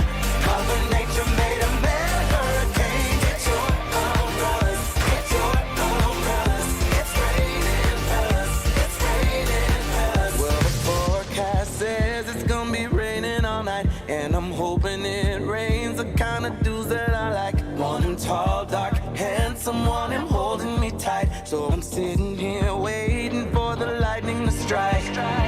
You better run out to the street looking fab, fab. Catch a cab, it's raining pecs and abs. It's a party, and the boys are coming out. Put your hands up in the crowd. Hotties falling from the clouds. Get your umbrellas, get your umbrellas. It's raining, fellas. It's raining, fellas. Get your umbrellas, get your umbrellas. It's raining, fellas. It's raining, fellas. It's raining. Everybody got boys on the brain. Mother Nature made a man hurricane. Get your umbrellas, get your umbrellas. It's raining, fellas. It's raining, fellas. It's raining Billies, Bobs, Blakes, and Brandons. It's raining Willies, Robs, Jakes, and Landons. It's raining Garys, Jerrys, Larrys. Raining Twigs and berries, Toms, Dicks, and Harrys. Bears, jocks, and fairies. It's raining thighs, tries, briefs, and boxers. It's raining fly guys, flight attendants, and doctors. It's raining feminine gentlemen dripping down like a faucet. Yeah, these boys are coming out like the sky was a closet. So get your umbrellas, get your umbrellas. It's raining, fellas. It's raining, it's raining. Get your umbrellas, get your umbrellas. It's raining, fellas. It's raining, fellas. It's raining. Everybody got boys on the boys on the run. Mother Nature made a man hurricane. Get your umbrellas, get your umbrellas. It's raining, raining, it's raining, raining. My new album, Fimulin, is out now to download and stream. And tickets.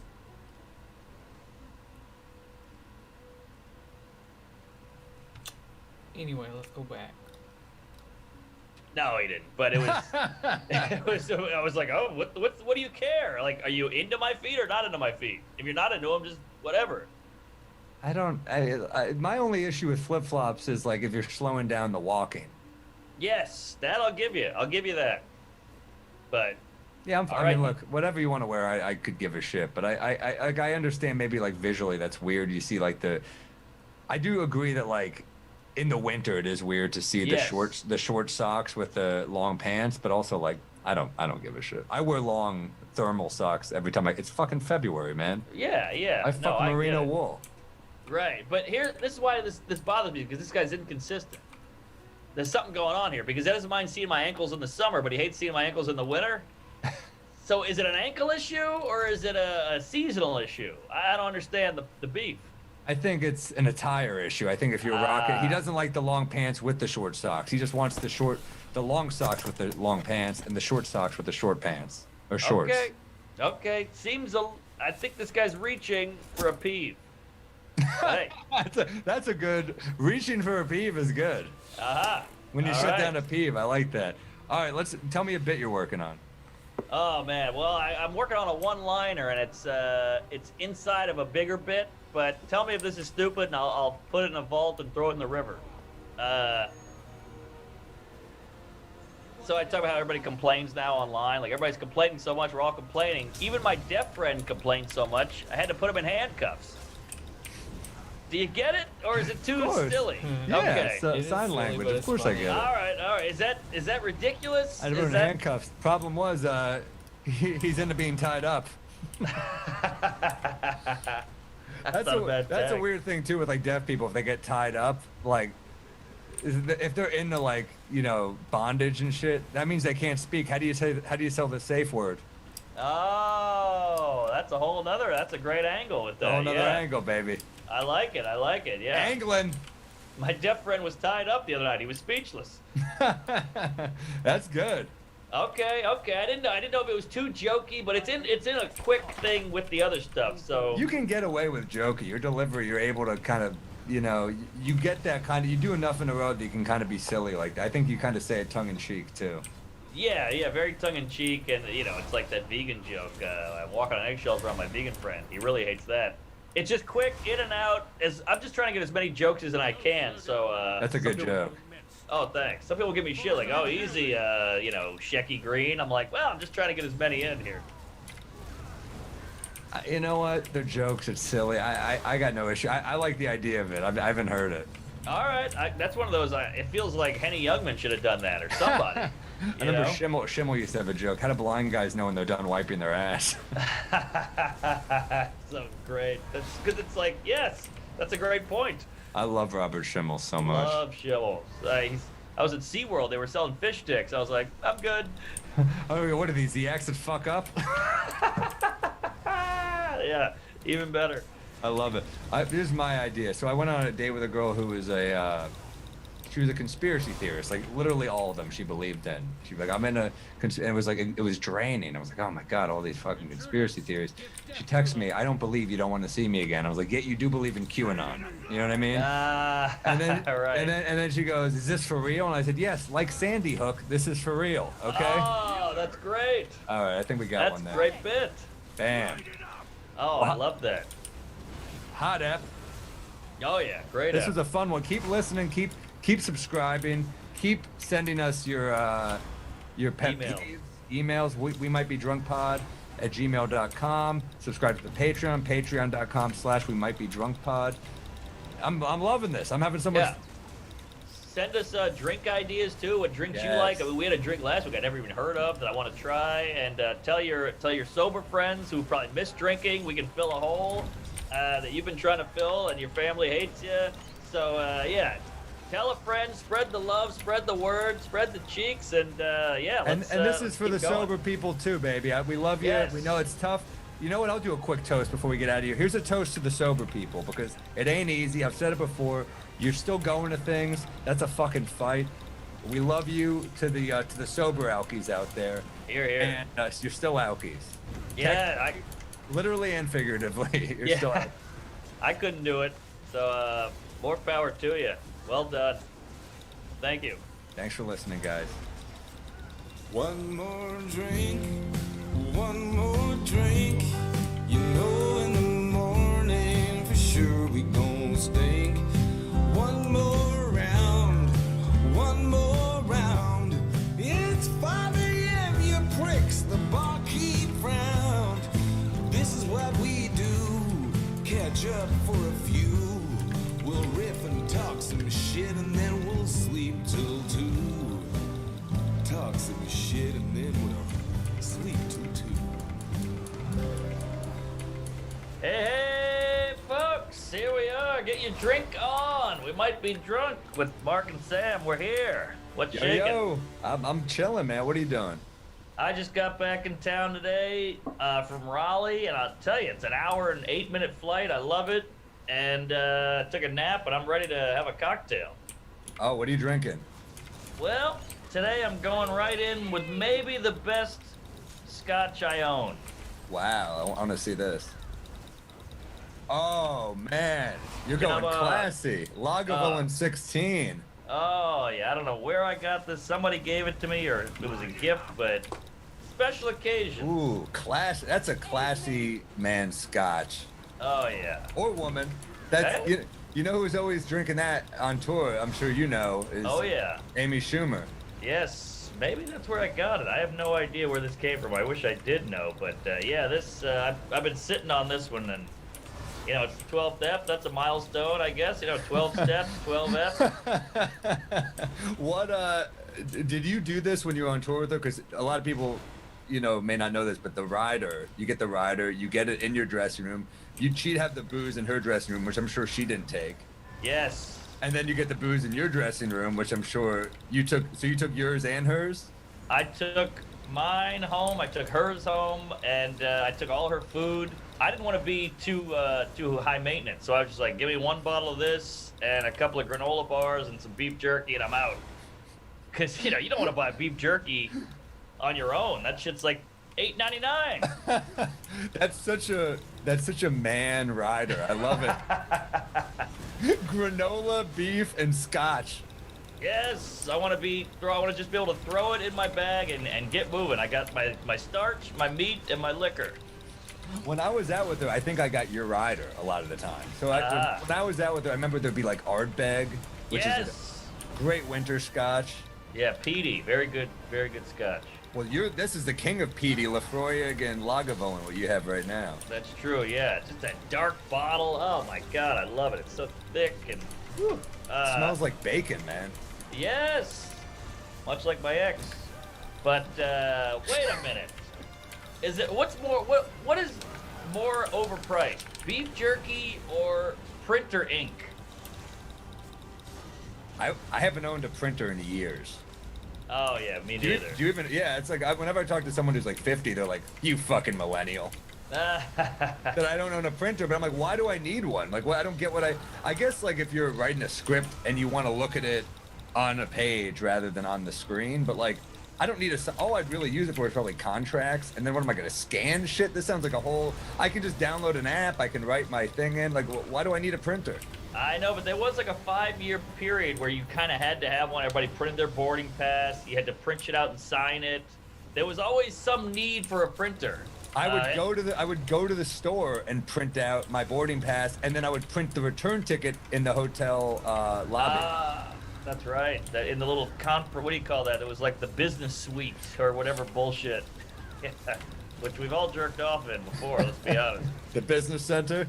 The business center, yeah. The center, a little grandiose. I know. I'm going down to the business center. It's one computer next to a bunch of like Chex Mix from the fucking area. Yeah, exactly.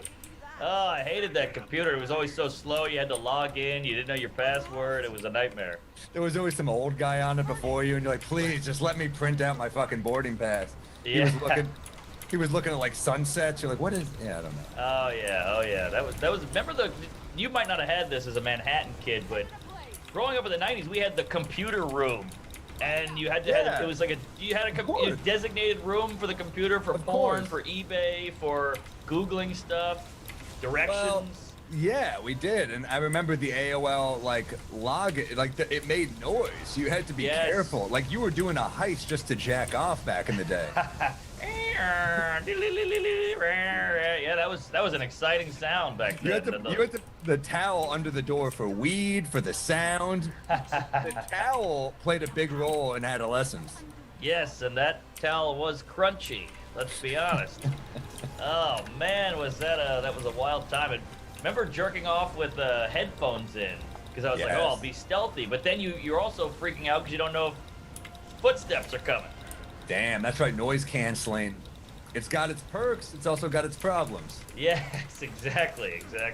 Just I used to do this thing where I'd watch Playboy TV, the Scramble, but you jerk off with one hand and the other hand was on the last channel button on the remote control. That was a big one. The last, so like someone walks in, you pull it up and you switch. Exactly, yeah. Got it. Boom. I'm back on PBS. Your mom's even more suspicious that you're watching PBS. She'd rather watch you fucking. It's like the thing is like, what's weirder, watching a 13-year-old boy jacking off or walking in? You're like, are you just watching Bob Ross? What the hell? Yeah, I'm watching Julia Child, Mom. Get out of here. Hello. Well, I'm drinking an Old Pal. It's called an Old Pal. That's the name of the drink. It's a classic drink. It's basically a play on the Boulevardier, which is like a kind of like a Boulevardier is a Negroni, but with whiskey instead of gin. So it's Campari, sweet vermouth, bourbon, right? Wow. The Old Pal is what I'm drinking is 1 part Campari, 1 part bourbon, and 1 part dry vermouth, not sweet, dry. Wow, nicely done. It's a good ass drink. Some people go a little heavier on the whiskey and a little lighter on the other two. I think it goes pretty well equal parts, but it's a nice drink, man. It feels. It looks good. I drank it at a show the other night, and I got everyone there. It was like, "What is that?" And the bartender tried it and goes, "I'm having one of these." Everyone started drinking an Old Pal. An Old Pal for an Old Pal. Old Pal's doing a podcast. Yes, here. It looks kind of almost fruity and punchy. It's not. It's kind of like tart, but I don't like a too sweet cocktail except for the Manhattan is like the one sweet cocktail I like. Yes. But it's got a bite to it. Where like a Old Pal, it's like almost like I mean it's weird. It's like kind of Campari with bourbon. I don't think you see it a ton, so I kind of like that. No, great choice. I love it. I've never heard of it, but It's a good-looking drink. It's something sad about calling your cocktail your friend. That's my old pal. You know, the wife left me, and this is the only thing I can rely on. Old tried and true here. The only thing worse than old pal is Old Faithful. Yeah, it's the only thing that I can count on to help me through life. I didn't realize how sad. I thought it was like a joyous drink. You just made me realize how sad this drink is. I mean, don't get me wrong, I love a good cocktail, but yeah, there is something sad about calling your drink your buddy. Come here, amigo. Okay, I'm gonna stop here. Hopefully, you're gonna go see my niece. That's here from England this evening, so I need to get some stuff done around here. Thank you for coming in, and thank you for coming in. Likes, all that stuff. Appreciate it. I stream every day around 11 a.m. Usually, maybe a little later. And I think that's it. So thank you again for coming, for sitting with me. And I'll see you tomorrow. So remember to have fun and be safe.